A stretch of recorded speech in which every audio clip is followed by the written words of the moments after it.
The Committee on Homeland Security will come to order.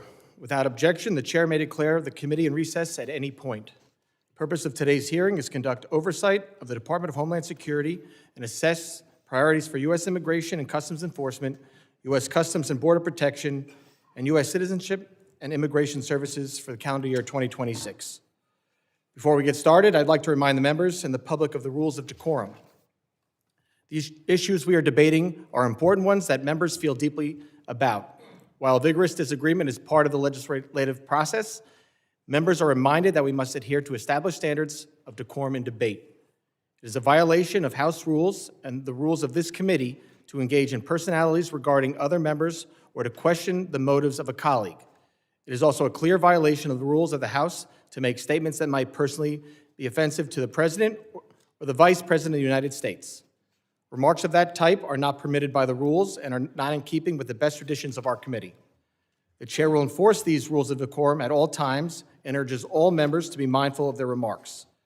Further, under the rules of the House, the chairman is responsible for maintaining order and preserving decorum in the committee room. I expect audience members to be respectful of the witnesses, members, and the public. If members of the audience are persistently or overly disruptive, it is a violation of federal law and you'll be subject to removal and arrest. I now recognize myself for an opening statement. I want to start by thanking our witnesses for appearing before the committee today. Today's hearing provides the American people the ability to hear directly from the leaders that enforce our nation's immigration laws. It is our imperative as representatives of the people to be a voice for the people. Transparency, communication, and accountability are keys to good government. This is why oversight is important. Informing Congress and the public is not casting accusations, nor is it a punishment. Congress has a duty to hear directly from the executive branch, a duty I take seriously. And the executive branch has a duty to keep us informed. While this hearing was long planned, we sit here today at an inflection point, an opportunity to assess and reinforce the integrity of immigration enforcement and to strengthen public trust. An opportunity to emphasize and underscore the Department of Homeland Security's no-fail mission as a whole. My top priority as chairman is, and will always be, protecting America while ensuring the safety of law enforcement. This is further important in the context of another potential shutdown of the department. Let me be clear, shutting down DHS makes America less safe and negatively impacts thousands of federal employees like those at TSA and CISA. The Department of Homeland Security is the nation's largest federal law enforcement agency. It is this committee's duty, regardless of administration, to conduct oversight. We need to examine how DHS components are enforcing the law and ensure they have the resources in place to do work safely, effectively, and properly. Last year, we provided historic resources through reconciliation to strengthen public safety and support for the Trump administration's unprecedented efforts to secure the border. This was the single largest investment in the domestic Homeland Security mission. To succeed, we all need to work together seamlessly, and this committee is a partner in that effort. It is important to remember how we got here. For years, we witnessed a blanket refusal to enforce the law, wide open borders, catch and release policies, and uncontrolled mass migration. These policies undermined the rule of law and endangered all Americans. Enforcing immigration law is not optional. The Trump administration's record on border security is irrefutable. Nationwide border encounters last December decreased 91% compared to 2023. Apprehensions between ports of entry last December decreased 86% compared to 2024. And we ended last year with 8 consecutive months of 0 parole releases by Border Patrol. Further, thousands of criminal illegal aliens have been detained and deported. These actions make America safer and more secure. But the credibility of these successes is on the line. We must take the temperature down and look at the record of enforcement actions through rational eyes. We've seen a significant increase in violent rhetoric and agitation. We've seen a significant increase in attacks on federal law enforcement and in the number of threats facing them and their families. This committee highlighted the threat increases to law enforcement at an earlier hearing. We have seen state and local jurisdictions refuse to protect federal law enforcement officers. And obviously, we have now seen the deaths of 2 American citizens in Minnesota. This is all unacceptable and preventable. The safety of law enforcement and the communities they serve and protect must always come first.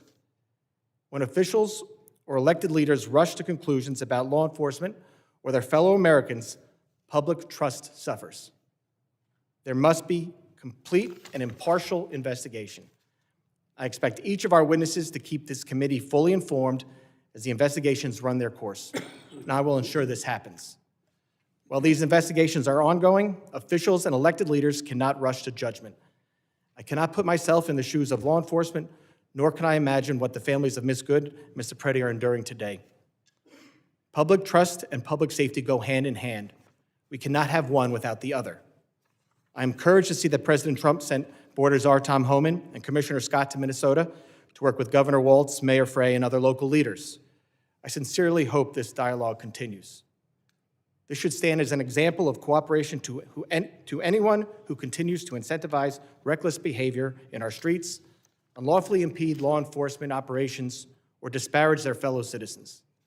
State and local officials should be partners, not obstacles when it comes to public safety. And federal officials should keep in mind that this kind of partnership is a two-way street. Everyone should have the same goal of keeping America safe. Transparency and communication are needed now more than ever. The department's no-fail mission hangs in the balance. A rule-based order is not one-sided. Enforcing immigration law and defending all Americans' constitutional rights, including the rights to peacefully protest, bear arms, and privacy, are not mutually exclusive. I want to thank Secretary Noem for making these witnesses rapidly available, and again, thank the three of you for being here today. As Board Czar Homan recently said, you can't fix problems if you don't have discussions.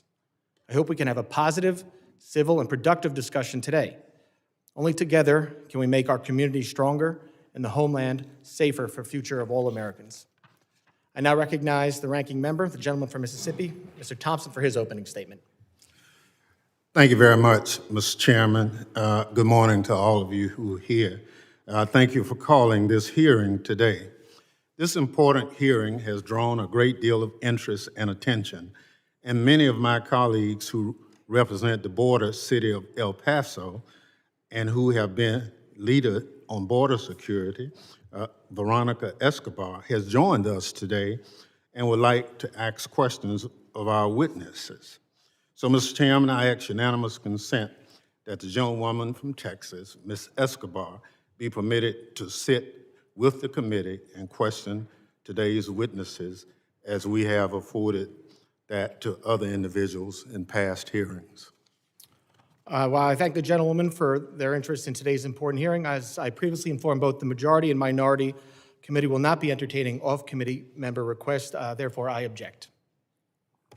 Well, your objection is noted, Mr. Chairman, but I would, for the record, want to say that it's highly unusual that a member of Congress sitting with as much impact on immigration as her area is not afforded that courtesy. But you're the chairman, and that's your prerogative, as if it would be anyone else's. As the ranking member knows, we had many requests. This is a very important hearing. It is my duty to keep the wheels on this hearing and get actual answers on the record. I thank the gentlelady's interest. We had a lot of members who were interested in being here today, which is why we thought it would be best just to keep it for members of the committee. These gentlemen have repeatedly testified before many committees at the Capitol, and I'm sure other members will get the opportunity to do the same questioning. This is the Committee on Homeland Security. We had previously said we would not waive on members specifically for this hearing, and we're going to stick by that rule today. Thank you very much, Mr. Chair. May I say to Ms. Escobar, if there are questions you would like to have asked of these witnesses, if you will provide those questions to me or any other member of the committee, we'll be more than happy to transmit them. Thank you so much.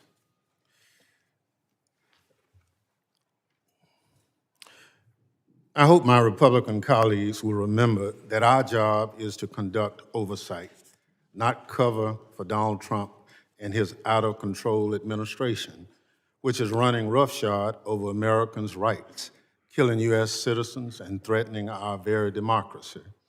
The disease rotting the Trump administration from the inside out started at the top and has infected every part of the executive branch. Nowhere is that more evident than at the Department of Homeland Security. This hearing is just the start of a reckoning for the Trump administration and its weaponization of DHS against American citizens and the principle our country stands for.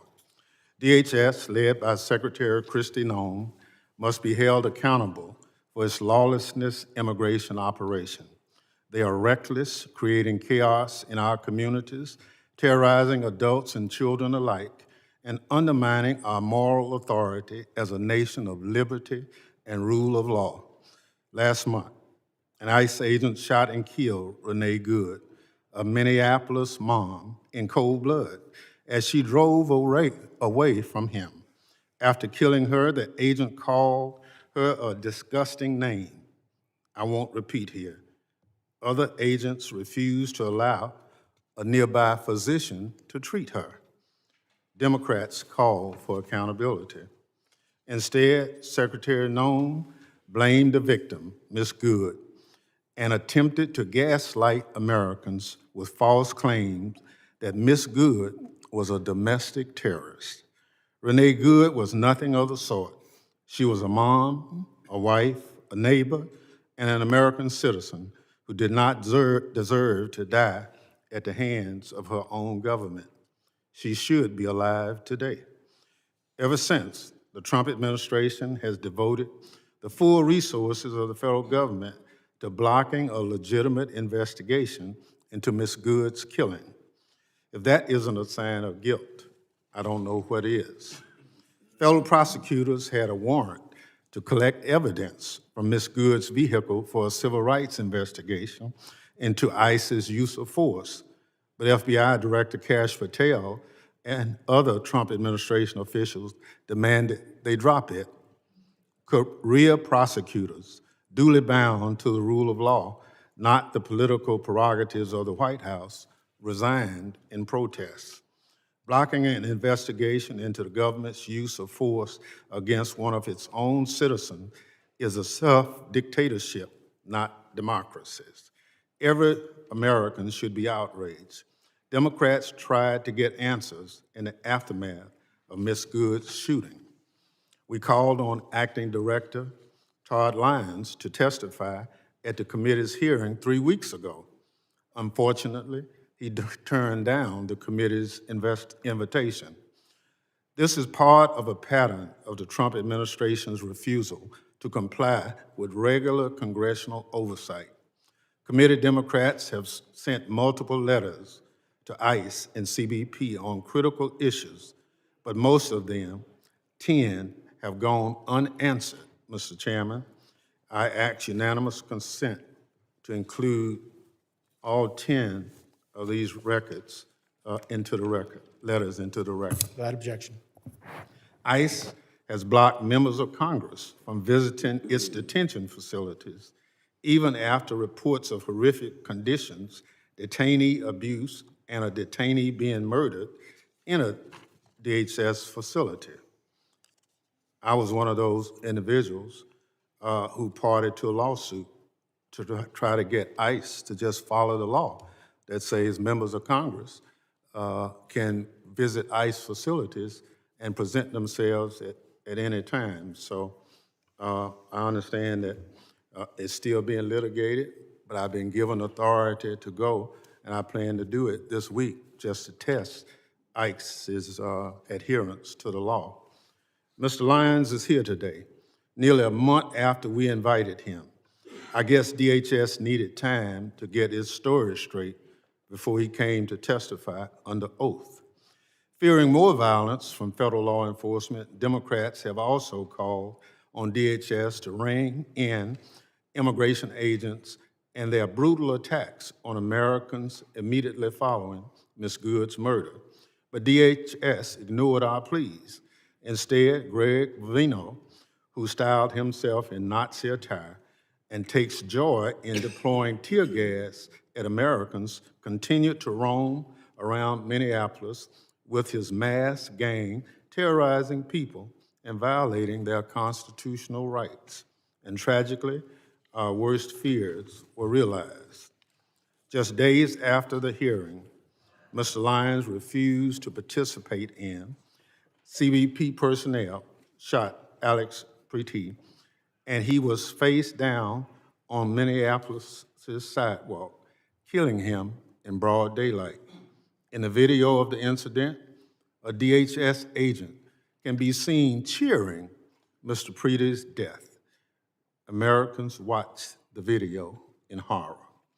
Yet once again, Secretary Nome gaslit the public, made up a demonstrably false story about Mr. Preety and blamed the victim for his own death. Mr. Preety was a law-abiding U.S. citizen and a VA nurse who dedicated his career to caring for our veterans. Mr. Chairman, at our last month hearing, I asked for a moment of silence in the memory of Renee Good. Today, with great sadness about another American killed at the hands of DHS, I asked that the committee observe a moment of silence in honor of Alex Preety.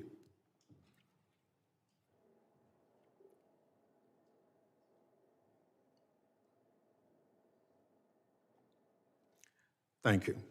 The slaying of Ms. Good and Mr. Preety by DHS are the most tragic examples of what is wrong with Trump's DHS, but far from the only ones. Last fall, a Border Patrol agent shot Miramar Martinez, a U.S. citizen and preschool teacher from Chicago, 5 times. The agent bragged in text messages about shooting her, saying, quote, "I fired 5 rounds and she had 7 holes, but that in your book, boys." Again, the Trump administration tried to blame Ms. Martinez, the victim, but prosecutors dropped charges against her when it became apparent that the evidence contradicted the Border Patrol's phony account. Unlike Ms. Good's and Mr. Preety's, we can no longer tell their stories. Ms. Martinez has shared her story about what Trump's DHS did to her. I want to play a bit of the video here because people need to see what ICE and CBP are doing to Americans. So this is the first one I realized. I was like, oh, it's just a pepper pellet, but no. And then I got shot right here. And then I have a wound on the side of my chest right here. And then I got 2 holes in my thigh. And then right here. Wow. Right here. Wow. You're covered in wounds. Wounds, yeah. And I want people to see like what's going on, like the type of stuff they're doing. What happened to Ms. Martinez, Ms. Good, and Mr. Preety is a scourge on this country and shameful chapter in our nation's history, but tragically, there's more. DHS agents recently used a 5-year-old Ecuadorian boy, Lehman Ramos, as bait to lure his family members outside their home to arrest them. The family had entered the country legally as asylum seekers and were living in Minnesota while awaiting their immigration proceedings. DHS sent the little boy and his father to detention in Texas for over a week. Thankfully, a judge ordered him released, slamming DHS for its, and I quote, incompetently implemented deportation campaign. Incompetently implemented deportation campaign is putting it nicely, especially as it relates to small children. More apt in the Bible, quote from John 11, chapter 35th, referenced at the end of the judge's opinion, Jesus wept. DHS personnel are now forcing their way into private homes without a judicial warrant in violation of the Fourth Amendment. In one recent incident, ICE dragged a U.S. citizen from his home at gunpoint in underwear before realizing they had picked up the wrong person. The person ICE was actually looking for was sitting in jail in Minnesota. The Minnesota Department of Corrections says that ICE had this information all along.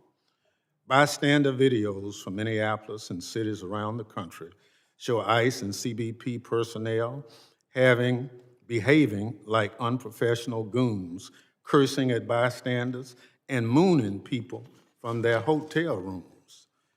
News reports have a Border Patrol agent was found passed out, drunk, and covered in vomit in a vehicle. And ICE personnel apparently stole a child's phone and sold it for cash.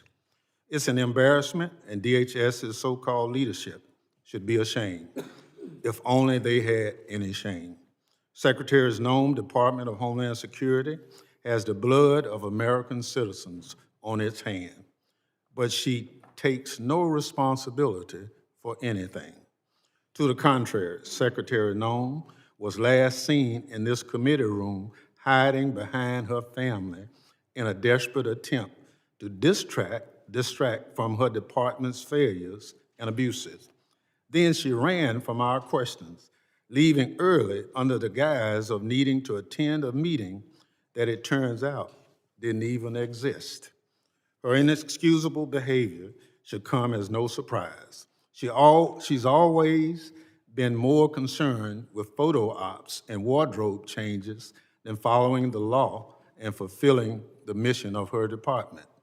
Since being sworn in, Secretary Noem has enriched herself, abused the power of her office, obstructed congressional oversight, and violated her oath to the Constitution. Donald Trump and Kristi Noem are doing real damage to this country and to the department that was stood up 25 years ago in the wake of 9/11 to protect American citizens from future attacks.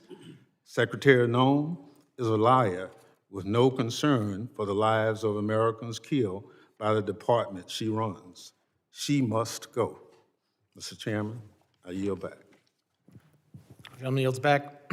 Other members of the committee are reminded that opening statements may be submitted for the record. I would now like to formally introduce our witnesses. First is Mr. Rodney Scott. Mr. Scott is Commissioner of U.S. Customs and Border Protection. After decades of service at CBP, including a stint as Chief Border Patrol, he has served as a Senate-confirmed commissioner since June of 2025. Second is Mr. Joseph Edlow. Mr. Edlow is Director of Citizenship and Immigration Services. Director Edlow has served in numerous legal roles across executive branch and Congress, including Chief Counsel to USCIS. Mr. Edlow has served as a Senate-confirmed director since July 2025. Third is Mr. Todd Lyons. Mr. Lyons is the Acting Director of Immigration and Customs Enforcement. Acting Director Lyons began his federal service in the U.S. Air Force in 1993 and joined ICE as an agent in 2007. Mr. Lyons moved up the ranks and has served as Acting Director since March of 2025. Thank all the witnesses for being here today. Pursuant to Committee Rule 8C, I ask that the witnesses please rise and raise their right hand.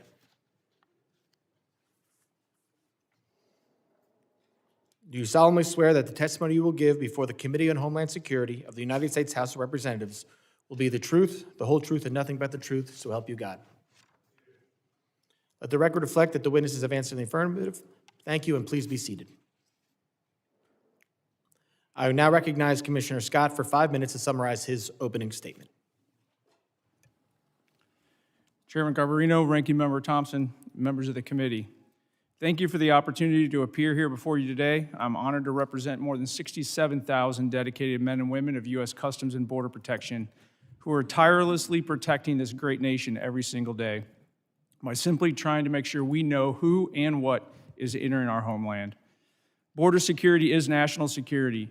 Law enforcement personnel that selflessly provide this service to America increasingly perform under difficult conditions and intense public and political scrutiny. But these brave men and women deserve our gratitude and thanks.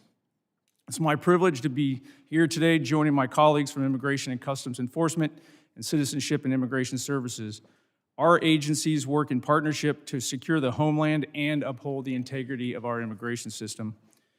CBP has spent the last year rebuilding what was an intentionally broken border.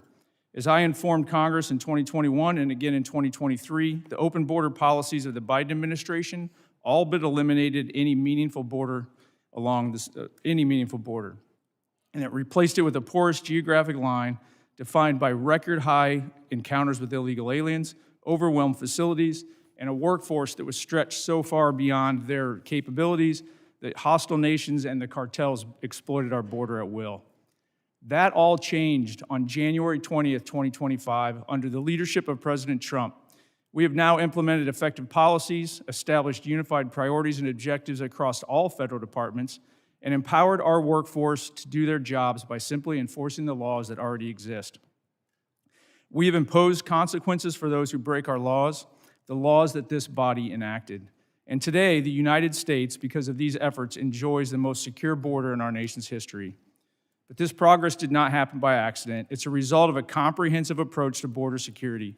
We ended catch and release, we prioritized detention and removal authorities, and we sent a clear message that illegal entry into the United States will not be tolerated. And the numbers speak for themselves. We have achieved record low illegal crossings between ports of entry. Border Patrol apprehensions along the southwest border totaled over 90,000 for the entire year. That's a number that used to represent a single month under the Biden administration. Daily encounters have dropped by 95%, averaging about 250 per day, compared to 5,000 a day during the Biden administration. Our increased enforcement also resulted in the seizure of over 617,000 pounds of illicit narcotics. That's nationwide, an 8% increase over the prior year. This included nearly 11,000 pounds of fentanyl and more than 186,000 pounds of methamphetamines. This is what having a secure border looks like. None of this would have been possible, though, without the vision and leadership of President Trump and the historic investments made in border security. The One Big Beautiful Bill, a $65 billion investment, is enabling CBP to modernize border infrastructure, deploy additional advanced technology, and to grow our workforce. Since January 2025, CBP is building smart wall at record levels. We're installing high-tech attributes where the Biden administration had shut it off. We're installing water barriers along the Rio Grande River, which denies criminals access to these routes. But that is not all. We're investing in technology at our ports of entry, non-intrusive inspection equipment, biometrics, and advanced surveillance to improve our ability to know what's coming into this country, the land, air, and sea, at and between the ports of entry. CBP's workforce is without a doubt the greatest asset that we have. The One Big Beautiful Bill is investing historic amounts of money in recruitment, hiring, and retention, and training to ensure that we have the most highly qualified and capable law enforcement professionals securing our border.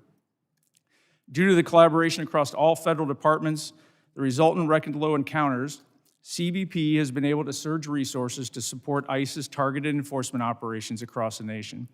CBP is integrated with ICE and other partners to identify and remove dangerous criminals and others who remain in the country illegally. As recent events have demonstrated, though, our officers and agents are increasingly facing an unprecedented level of aggressive interference and intimidation when executing the laws that you have asked them to enforce. These attacks on federal law enforcement personnel are coordinated and well-funded. This is not peaceful protest. No law enforcement officer should be put at personal risk simply for doing the job that we have asked them to do. I thank you for your continued support of CBP's mission, and I look forward to answering your questions today. Thank you, Commissioner. I now recognize Director Edlow for 5 minutes to summarize his opening statement. Thank you, Mr. Chairman. Chairman Garbarino, Ranking Member Thompson, and members of the committee. It is an honor to speak to you about the priorities and progress of U.S. Citizenship and Immigration Services. I'm grateful for your partnership as we work together to uphold the rule of law, protect our citizens, and safeguard our homeland. Let me begin by expressing my appreciation to President Trump for his trust in me and to Secretary Noem for her leadership at the Department of Homeland Security. I'm proud to serve alongside a workforce that's deeply committed to advancing the President's agenda, protecting our communities, and restoring integrity to America's legal immigration system. As Director of U.S. Citizenship and Immigration Services, My vision has been straightforward and clear. Restore accountability to our immigration system and ensure that it serves the interests of the American people first and foremost. Today, I want to highlight some of our most significant accomplishments: ending the exploitation of immigration programs, putting American workers first, protecting our communities from public safety threats, protecting national security, and combating immigration fraud. Fraud isn't just a paperwork issue. It's a national security and public safety concern. Often those who wish to do us harm exploit weaknesses in our system. Over the past year, USCIS has made nearly 33,000 fraud referrals to law enforcement, a 138% increase over previous years. We conducted thousands of site visits to homes and workplaces and thousands of social media checks to ensure aliens aren't espousing anti-American sentiment. Moreover, our fraud detection and national security team completed over 21,000 investigations, identifying fraud in approximately 65% of those cases. In Operation Twin Shield in Minneapolis-St. Paul back in the fall, we uncovered marriage fraud, visa misuse, and student visa abuses, leading to denials of immigration benefits, arrests, and removal proceedings. This work led to Operation Paris, where we continue re-examining thousands of refugee cases in Minnesota, conducting thorough background checks and in-person reviews. We've also strengthened our vetting policies. If someone falsely claims U.S. citizenship to get a public benefit or try to vote, we hold them accountable through denial of citizenship or loss of immigration status. We've tightened screening to determine whether claimed marriages and family relationships are legitimate. And we've changed regulations to employment authorization is no longer automatically extended. Now we require more frequent renewals so that we can vet aliens more frequently and ensure that they deserve to remain in the country. Additionally, we've taken action to end the exploitation of immigration programs. Mass humanitarian parole programs were being abused by the prior administration. So we've restored them to Congress's original intent, allowing those benefits on a case-by-case basis. Secretary Noem also ended decades of temporary protected status for several countries, returning the program to what Congress intended: temporary protection, not permanent status in the United States. Moreover, this administration is doing more to ensure the integrity of our elections. We enhanced the SAVE program so states can verify citizenship of those on their voter rolls more effectively. Since January 2025, we've processed over 58 million queries, and 27 states are participating. Additionally, federal agencies ran nearly 206 million SAVE queries last year to identify fraud and preserve public assistance benefits for lawful U.S. residents and citizens. We're also putting American taxpayers and communities and workers first. We affirmed that aliens should be self-reliant, not dependent on public assistance, and that their sponsors are liable for the cost of public benefits that they access. The Department of Homeland Security is also working to rescind the 2022 public charge rule, restoring our discretion to determine if an alien will rely on government assistance. We've proposed protecting American jobs by prioritizing H-1B visas for higher skilled, higher paid workers so that companies can't use those visas merely as a way to get cheaper non-citizen labor. We've also streamlined agricultural visa processing to better support American farmers. A major milestone was implementing the One Big Beautiful Bill, which added new fees for certain immigration processes. USCIS collects those fees, but only retains a small amount of the money, while the rest goes to other agencies and deficit reduction. Finally, protecting the American people is at the heart of everything we do. After the attack on 2 brave service members of the National Guard last November, Secretary Noem directed us to review immigration benefits for aliens from high-risk countries. In closing, U.S. Citizenship and Immigration Services is restoring integrity, accountability, and security to America's legal immigration system. These accomplishments reflect the dedication of our workforce and the transformative leadership of President Trump and Secretary Noem, both of whom have allowed USCIS to do the job it was created by Congress to do. We stand ready to continue working with Congress to protect the homeland and uphold the rule of law. Thank you, and I look forward to your questions. Thank you, Director Edlow. I now recognize Acting Director Lyons for 5 minutes to summarize his opening statement. Good morning. Chairman Garbarino, Ranking Member Thompson, distinguished members of the committee, thank you for the invitation to discuss the critical work U.S. Immigration and Customs is doing every day to carry out President Trump's agenda to keep America safe, restore order to our communities, and return the rule of law to this country.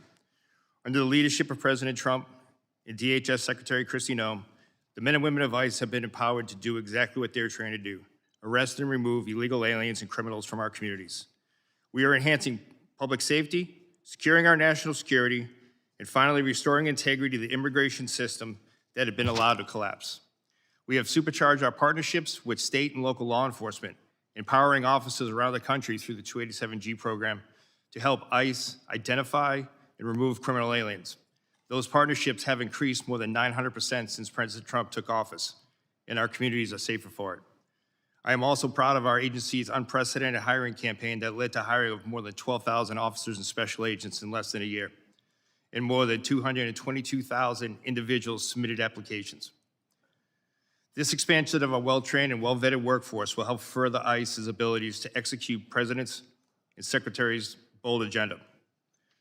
Before discussing our broader operations, I must address the situation in Minnesota and the dangers that ICE agents and officers face nationwide. While the investigations remain ongoing, I'm encouraged that some Minnesota officials are finally signaling the willingness to cooperate with ICE. But let me be clear, promises are not enough. We need action. In the wake of the unprecedented border crisis of the previous administration, ICE has stepped into the breach to enforce the law. This commitment has a cost. We are facing the deadliest operating environment in our agency's history. In fiscal year 2025, death threats against ICE personnel increased more than 8,000%. Assaults on officers have skyrocketed over 1,400%. One officer in Minnesota had his finger bitten off by a protester, egged on by elected officials characterizing our officers as Gestapo or secret police. The families of ICE personnel have been made to feel unsafe in their homes. I know this firsthand because my own family was targeted. But let me send a message to anyone who thinks they can intimidate us. You will fail. Despite these perils, our officers continue to execute their mission with unwavering resolve, and we are only getting started. ICE remains committed to the fundamental principles that those who illegally enter our country must be held accountable. Since the beginning of the second Trump administration, we have achieved historic results. From January 20th, 2025 through January 20th, 2026, ICE has conducted nearly 379,000 arrests. Among those arrests were more than 7,000 suspected gang members and over 1,400 known or suspected terrorists. The president tasked us with mass deportation, and we are fulfilling that mandate. Thanks to the resources provided by this Congress, we are ramping up detention capabilities and removal flights daily. In the last year alone, we conducted over 475,000 removals. It's a brutal reality that criminal immigration today is organized by sophisticated, ruthless, transnational criminal organizations. These include cartels and transnational gangs President Trump has rightly designated as foreign terrorist organizations. The only way to defeat them is to destroy their revenue. Within Homeland Security investigations, our special agents are delivering critical outcomes in the fight against transnational crime. We are seizing fentanyl before it kills our children and dismantling the networks that poison our communities. In FY25 alone, we seized more than 2.5 million pounds of narcotics, a 50% increase from the previous year and a critical blow to transnational organization groups everywhere. HSI criminal arrests are at the highest point in history. However, our approach is just not about enforcement. It is about restoring order and dignity to the human beings sold alive by smugglers and exploited by these TCOs. In August 2024, the DHS Office of Inspector General released a report that concluded that more than 291,000 unaccompanied alien children out of nearly 450,000 transferred from DHS to HHS custody were simply lost by the system. We are talking about children exploited in factories, abused in sexual trades, and living as indentured servants on American soil. HSI is leading the charge to find them. We have conducted more than 71,000 field engagements to locate children, verify sponsor legitimacy, and uncover criminal activity related to exploitation. Since February 2025, ICE has arrested more than 500 criminal sponsors of these offenses, including sexual exploitation and forced labor, dismantled more than 2,400 human smuggling operations, and along with our federal partners, located more than 145,000 children. To further ensure TCOs can never threaten our nation again, President Trump dedicated the establishment of the Homeland Security Task Force. The Homeland Security Task Forces represent the most aggressive and coordinated attack on TCOs in history. Through Cross-Border Financial Crime Center, we have developed and implemented a strategy to combat rampant fraud, including government programs in Minnesota and across the country. Using this strategy, HSI has opened numerous criminal investigations into the complex fraud systems that have resulted in the thefts of billions. Much of the fight ICE faces continue to be fueled by so-called sanctuary cities. These jurisdictions provided a shield for criminal aliens when a local jail refuses to honor ICE detainer and releases that predator back into the community. ICE exists to enforce America's longstanding immigration and custom laws. These laws are grounded in common sense, national sovereignty, and simple morality. Our officers and agents enforce these without hesitation, without apology. I ask that all the members of the committee treat them with profound respect that they have earned. Thank you. Thank you, Acting Director Lyons. Members will be recognized by order of seniority for their 5 minutes of questioning. As we have when Secretary Noem was here, we're going to limit it to the 5-minute rule. I'm going to be strict on that for both sides. So do not be surprised if you go over, I gavel you down. I now recognize myself for 5 minutes of questions. Acting Director Lyons, I understand that you cannot discuss the details of the 2 recent shootings in Minnesota because they are subject of several investigations, including by the FBI, the Department of Homeland Security, and the DOJ Civil Rights Division. Once concluded, will you commit to providing the reports and findings of each investigation to this committee? Yes, Mr. Chairman, we're fully committed to give you the full and unabridged investigation and the outcome. Thank you. Commissioner Scott, can the committee have the same commitment from you? Yes, sir. Thank you both. Commissioner Scott and Acting Director Lyons, following this hearing in writing, I'd like to know what is the standard operating procedure for each of your agencies for an investigation when deadly force is used. Currently, Acting Director Lyons, are those procedures being followed for the 2 uses of deadly force in Minneapolis this past January? Yes, Mr. Chairman. Were those, and Commissioner Scott, Yes, sir, they are. were the standard procedures followed from the beginning? Mr. Lyons? Yes, sir, they were. Mr. Scott? Yes, for CBP, they were as well. Thank you very much. We're obviously concerned about officer safety and have seen and heard about increasing threats and assaults against law enforcement. Director Lyons, are your officers trained regarding the difference between a protected protest and what is unlawfully impeding law enforcement? Yes, sir. Deportation officers and special agents are taught at the Federal Law Enforcement Training Center. They are taught in defensive tactics, personal safety, but as well as laws to include First, Second, Fourth, Fifth, 10th, 14th Amendment. The officers are trained before they go out into the field, and then while they're in the field. They are specialized training with disturbance control and other special tactics. Commissioner Scott, are your officers similarly trained? Yes, they are. At FLETC, ongoing training in the field, and then anytime we're deploying them to the interior, they get updated law refresher training to include First Amendment and Fourth Amendment. So I want to focus on the training here because with the historic investment in both ICE and CBP, there was a surge in hiring. I need to know, for these new hires, is the training different than what other agents and officers received before the hiring surge? Mr. Lyons, I'll let you start there. No, sir, it's not. The training was never, the meat of the training was never removed. The timeline was. We took training from 5 days a week, 8 hours a day, to 6 days a week, 12 hours a day. In addition to that, training is different in the fact that before officers even go to the Federal Law Enforcement Training Academy, there's pre-employment training, which we never had before. And on top of that, we've adapted our on-the-job training program, which is much like a city or state field training officer program that once they are removed from the Federal Law Enforcement Training Academy, have graduated, before they return to their field offices, they're assigned a field training officer, and that's continued on after that. So let me get this. Let's go for ICE officers. The curriculum has stayed the same, but it's now a quicker training. The timeline has moved up? That's correct, sir.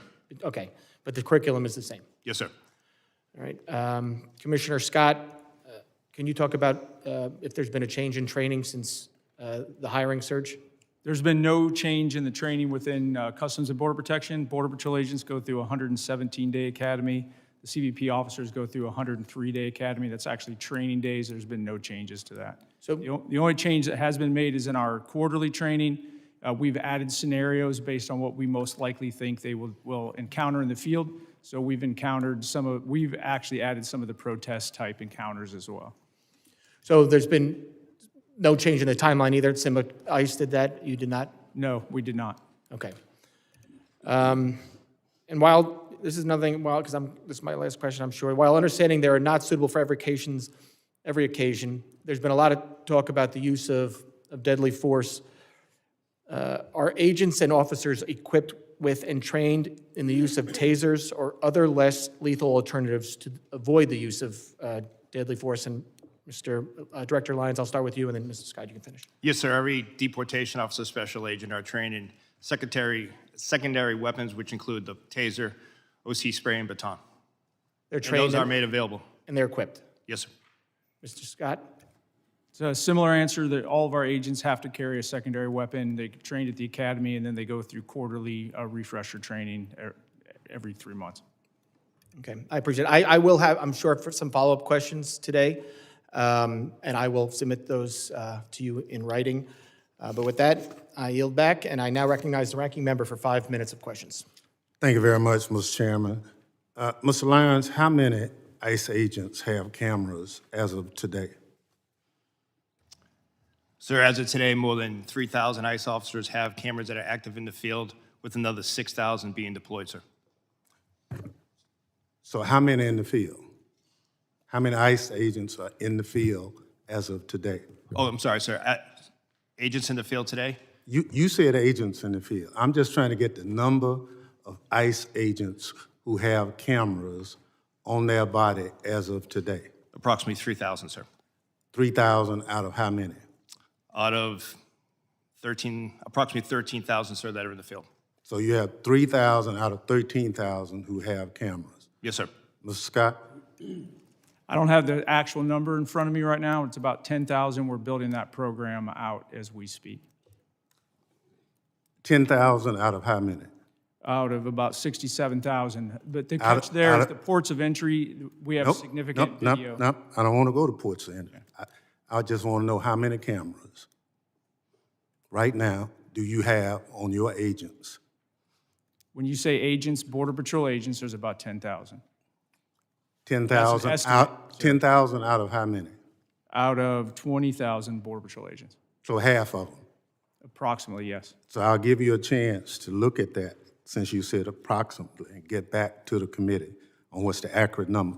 Not how many you're purchasing, how many as of this day. Understood, and I will get you that number. Thank you. Mr. Lyons, what's the regular timetable of training an ICE agent? Sorry about that, sir. Right now, the training is approximately 47 days at the Federal Law Enforcement Academy. Overall training is about 3 months, sir. So you went from 3 months to 47 days. No, sir, the whole total training to include the pre-employment training and then the OJT program is 3 months. And 47 days in the Federal Law Enforcement Training Academy. So they go to Flexi for 47 days or for 3 months? No, sir, you asked for the total training time. The total training time now is a combined 3 months, sir, with 47 days at the Federal Law Enforcement Training Academy. So you didn't reduce the timeline for any of the ICE agents to come on board? We reduced the timeline for the previous certified federal law enforcement officers or special agents, where we went to the ones who are already trained in firearms and defensive tactics and criminal procedure. We adapted to a shorter program so they would just have the extensive Immigration Nationality Act training, immigration law, and ICE-specific training. So if you hired somebody for ICE today, how much training would they receive before they become a full-time agent? So for a person off the street who has never been a law enforcement officer, they're looking at approximately 3 months of training, sir. And the 47 days is for who? That is for everyone that hasn't, who's never worked for ICE, sir. So you could have someone that's a Capitol Police officer. They would not have to go through extended training for when it comes to defensive tactics, firearms, et cetera. They would have to go through the rigorous immigration training, which unfortunately immigration law is just as confusing and long as tax code, which we have to ensure that we devote that extensive time to. Thank you so much. But Yes, sir. would you provide the committee with the timeline? Yes, sir. We will provide you. Some of us understand it's 47 days. Yes, sir. We will But provide you're you telling us it's 3 months.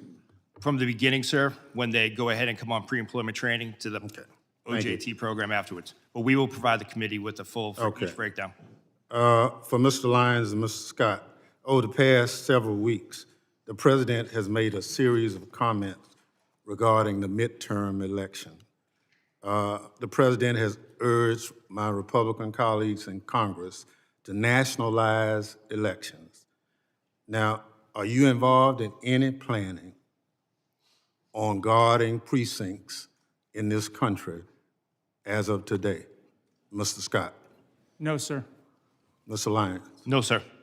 So there's no information, you've not been asked to start deploying people for areas anywhere? No, sir. Well, thank you very much. Mr. Lyons, I'll get it in writing, Mr. Chairman. I'm going to follow your directions on this. Gentleman yields back. Thank you, Ranking Member. I now recognize the gentleman from Texas, Mr. McCall, for 5 minutes of questions. Thank you, Mr. Chairman. A decade ago when I chaired this committee, Mr. Thompson and I passed a bill to authorize ICE into law. It was a bipartisan effort. It passed the House overwhelmingly, both Republican and Democrat. A decade later, here we are. The Dems have called to abolish ICE. Now they're trying to shut it down. So what has happened in that 10 years? Let's go back to the last 4 to 5 years. What happened in this country and at the border? As someone who lives in the border state of Texas, we saw the most dangerous, wide open border that I've seen in my 22 years in Congress. 10 to 12 million people, and that's what we know about. I think it's far greater, came into this country. Many of them dangerous, violent criminals, some known or suspected terrorists, which I find extremely dangerous. That's why I served as an impeachment manager for Mayorkas, because he violated federal law. The federal statute says, as a former federal prosecutor, I know this, shall detain aggravated felons. What did Mayorkas do? He told his agents, that's discretionary. You can release them.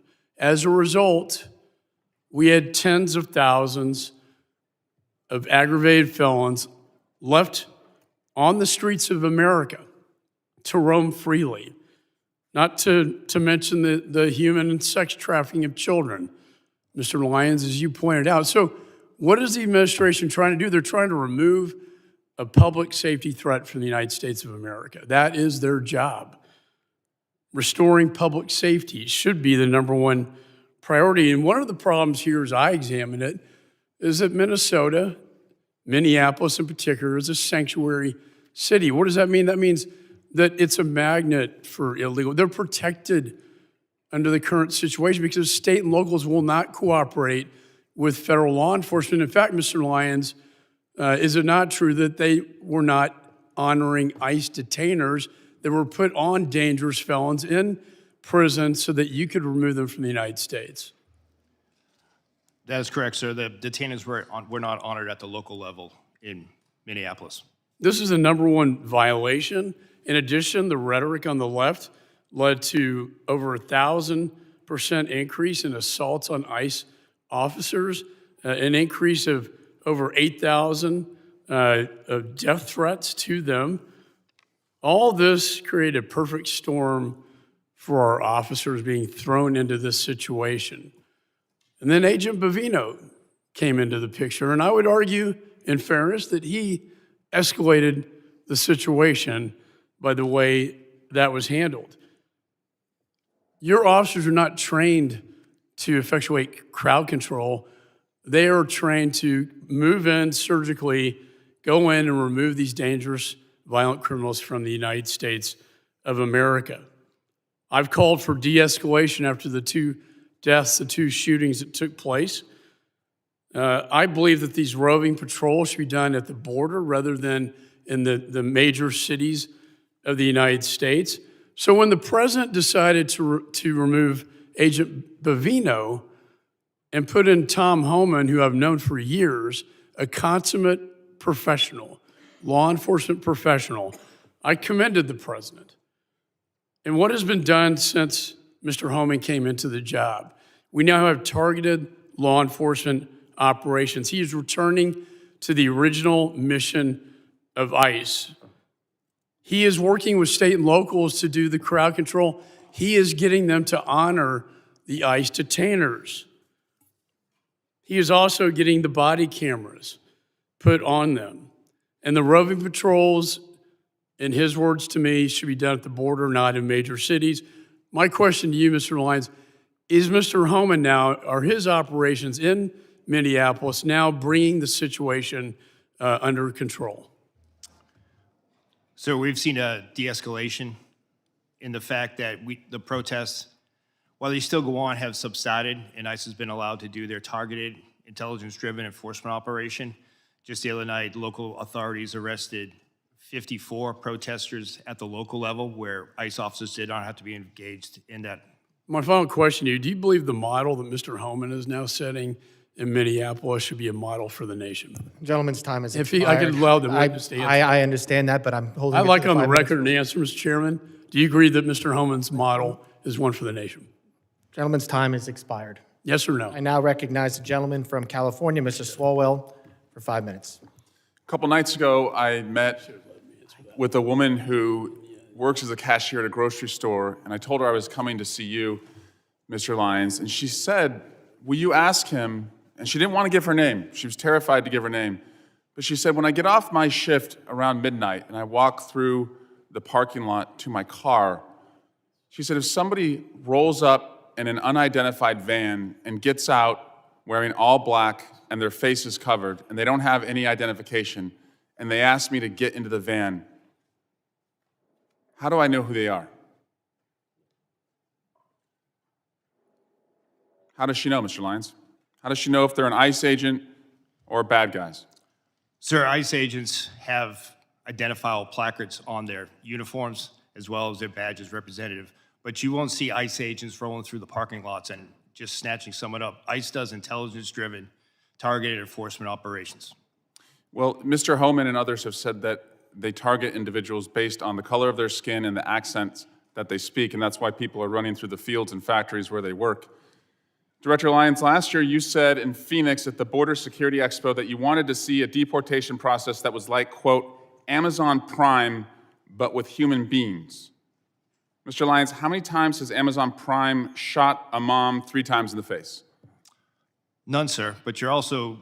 It's the square root of 0, that's right. Yes, sir. Yeah, but if we're going to go down that route of my comment, I did say that comment. However, that comment was taken out. If you go back and watch the video, I did say that we need to be more efficient when it comes to removing individuals from the United States because ICE doesn't detain punitively. We detain to remove. I don't want to see people in custody. At the end of my statement was, again, to your point, it was a industry day for AI and efficiencies.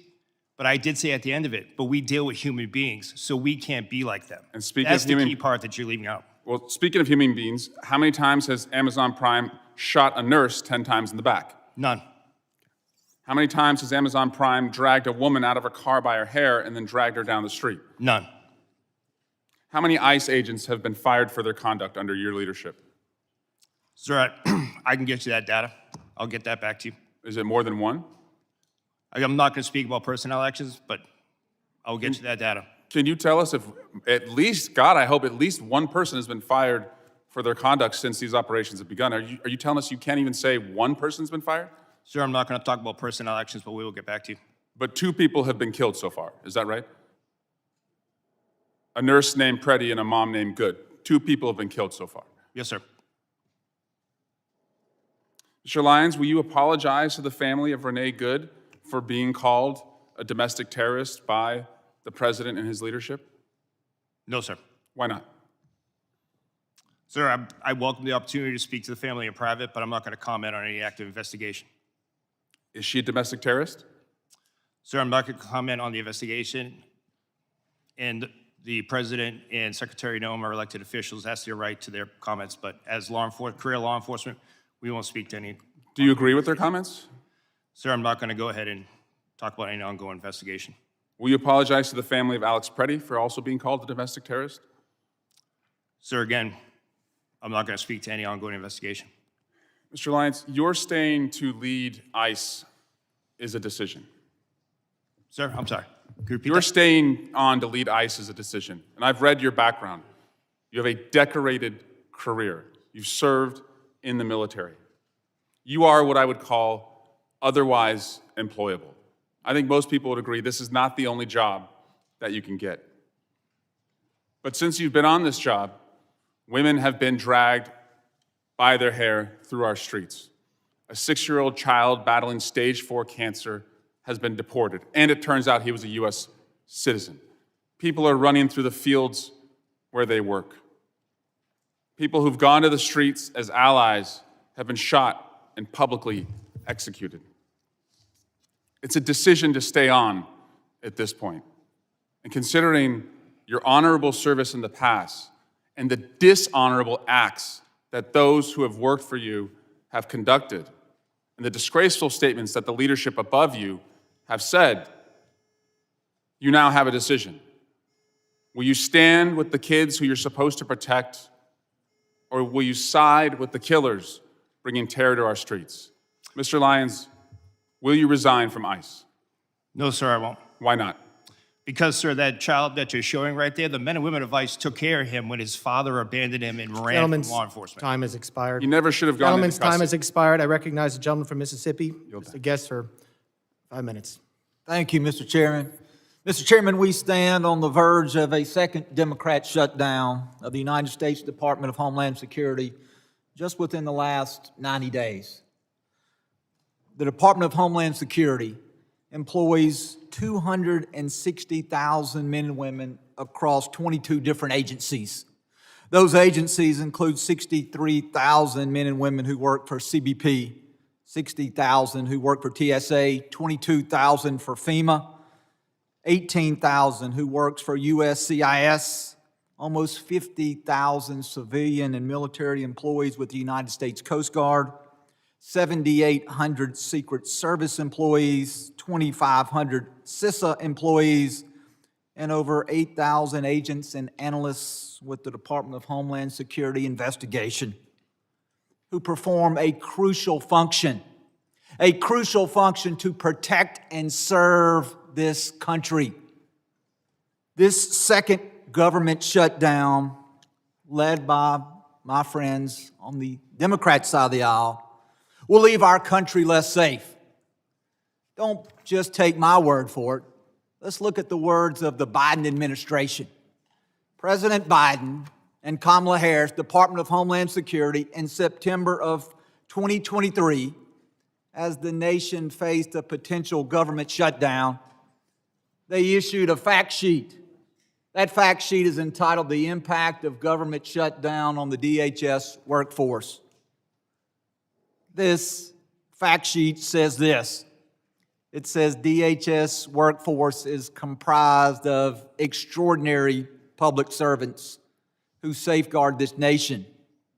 It goes on to say any lapse in federal funding would disrupt this vital work, leaving Americans less safe as a result. Those working without pay include law enforcement, conducting such acts as seizing illegal narcotics like fentanyl, combating child exploitation and child predators, identifying and arresting human trafficking, responding to natural disasters, preventing cyber attacks, and protecting U.S. government leaders. And so I ask you, gentlemen, as we are once again on the verge of a shutdown of the Department of Homeland Security, if the Democrats take us to the edge, if they refuse to sign a CR, if once again the men and women who serve under your leadership if they are once again not paid, I ask you, how will that impact our nation? Will America be more safe or will America be less safe if we are once again led into a government shutdown by the Democrat Party? Mr. Scott. I believe consistency and seeing support from the leadership of, on both sides of this building and the president is very important to border security. I think the rhetoric and the back and forth, the politicizing of law enforcement in general detracts from the general morale of our personnel. Is it not important that we pay the men and women who serve under your command? It's critically important. And in a government shutdown, the bills don't stop, do they not? The bills continue to accrue. Correct. And the deployment of technology ceases in many cases, and America becomes less safe. Would you agree with that statement? I would agree America becomes less safe. Mr. Edlow, what about you? Well, Congressman, as I'm sure you're aware, USCIS is a little different in that we are fee-funded. So during a shutdown, the men and women working for USCIS will continue to be paid. However, in terms of our screening and vetting enterprises, as well as everything else we do, we have formed very, very strong working relationships with the other components, and that's critical for us to be able to do our work. While we may be there able to continue without our partners being paid and with them being furloughed, it's going to make America significantly less safe. And Mr. Lyons. Yes, sir. It will have a great impact, especially on the Homeland Security task forces and the men and women that are focused on the transnational crime and foreign terrorist organization. Mr. Lyons, very quickly, we've had many members of this committee who have made allegations. The Democrats have once again taken the mantle of the party to defund the police and abolish ICE. Do you wish to take my last few seconds to speak about the consequences that has on the men and women that you serve? The men and women of ICE are sworn law enforcement officers who are dedicated to their mission to protect the United States. Thank you, Mr. Chairman. I yield back. Gentleman yields back. I now recognize a gentleman from California, Mr. Correa, for 5 minutes of questions. Thank you, Mr. Chairman. I want to welcome our witnesses today. Gentlemen, wanted to start out by talking a little bit about my district, Southern California, Disneyland. Southern California is the center of manufacturing for the United States. California, biggest ag state in the Union. California, also, big donor, taxpayer dollars to the United States. President Trump got elected on the promise to deport the worst of the worst.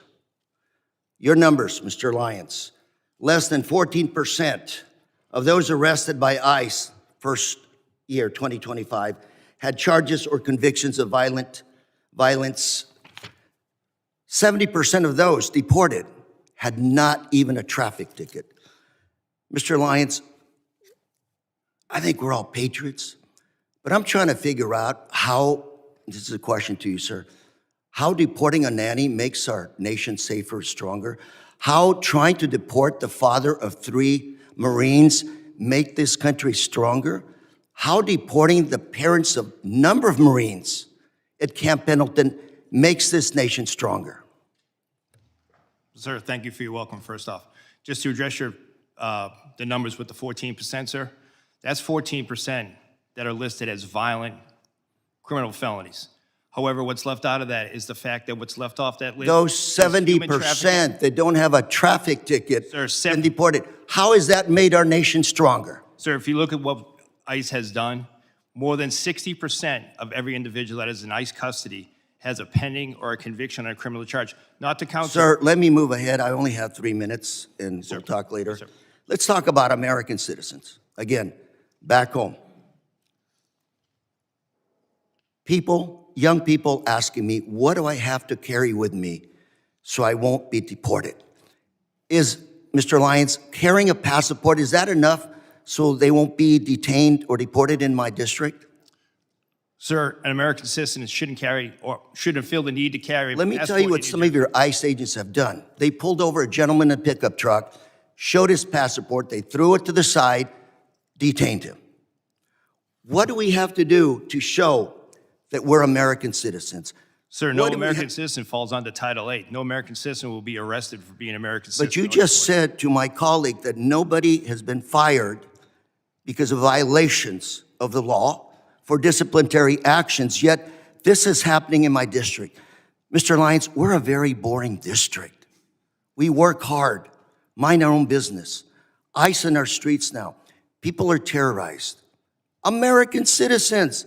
Number of cases of Americans being detained, being taken in, some being held for 5 days. Sir, what do we do with those people in that situation? What do we tell them? Sir, I don't know of any particular case that you're speaking of American citizen being held. I'm more than happy to provide you a list, sir. 100%, sir. So let me ask you, sir, are you surveilling U.S. citizens today? No, sir. Those people protesting, practicing their First Amendment right, photos of them, data taken, they're not being placed in any kind of a database?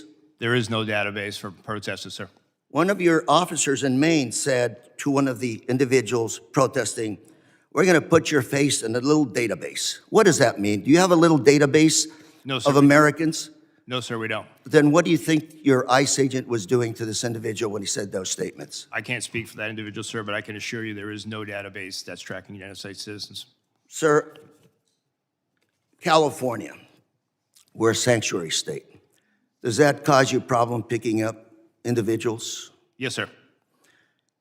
I have with me today some data from Sheriff Barnes, Orange County Sheriff, very good friend.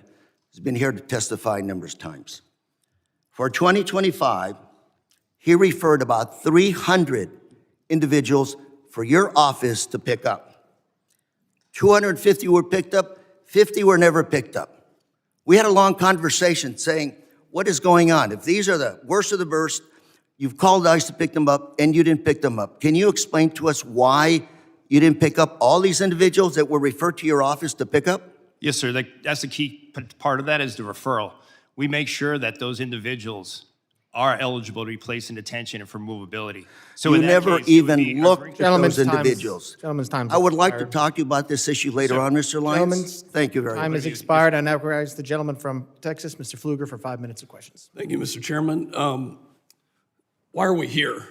And I think it's pretty clear that until proven otherwise, at 5 years of experience, that it seems like one side of the aisle is in favor of open borders and wants to abolish ICE. And I hope that that can be proven wrong. And the other side of the aisle wants to enforce the laws that are on the books. Commissioner Scott, how many administrations have you worked for in your career? Since the Clinton administration? So multiple Republicans, multiple Democrats. Correct. Is it a crime to enter this country illegally and to skip a notice to appear, to skip a court-ordered appearance, and to not comply with the laws that are on the books? Yes, sir. Has that changed since you started working for President Clinton? No. So I can't imagine establishing the fact that it is a crime to skip a notice to appear. We had 10 to 12 million people who entered this country illegally in the Biden administration. As a conservative estimate, there are sanctuary cities all throughout the United States who have said, we will not comply with federal laws. That's why we're here today. I can't imagine being a DHS officer, an ICE officer, and being threatened with violence, having death threats, being doxxed, having your family identified, putting that on the internet, and violently telling you that they are going to kill you because you are enforcing the laws that are on this book that were passed by both sides of the aisle in this body. Director Lyons, how many of your agents are being doxxed, threatened, or harassed? We've had over 8,000% increase on death threats. You know, I'm in the middle of working a bipartisan domestic terrorism working group with another member on this committee. There is a group called Defend 612 that has come out with tactics, techniques, and procedures in Minneapolis to do things like encourage protesters to impede law enforcement, to push civilians towards legally and physically risky confrontations, to help mobilize a counter-protest, to coordinate strategies and trainings to aid illegal immigrants to avoid detention. Are you familiar with groups like this, Defend 612? Yes, sir. We have multiple groups around that in all 50 states. There's an article written by Christina Buttons, and I'd like unanimous consent to enter this into the record called Inside Minneapolis's ICE Watch Network. Chairman, I seek unanimous consent to enter. Without objection. This article talks about these tactics, techniques, and procedures that put your law enforcement agents and your agents at risk. What is different about Minneapolis? What kind of coordination have you received from the local police department that we don't see any of this in Texas? We've not seen, and there have been many ICE operations that have happened in Texas, but what's different from what you've seen in Minneapolis? Unfortunately, sir, in the beginning of the Minneapolis operation, we didn't see any cooperation at the state or the local level, whether it be from the Minneapolis Police Department or the Minnesota State Police, which led to ICE officers and agents, as well as our other federal partners, pretty much having to defend themselves from whatever impediment, riots, or protests. Were they told by local elected officials not to cooperate? Yes, sir. Is that because they're a sanctuary city? I'm assuming that's in what it is, part- sir, but I can't speak to the mind of those elected officials, but they were ordered not to stand down. How did it make you feel as somebody who carries out the laws that this body has passed when you hear the mayor of Minneapolis say F ICE?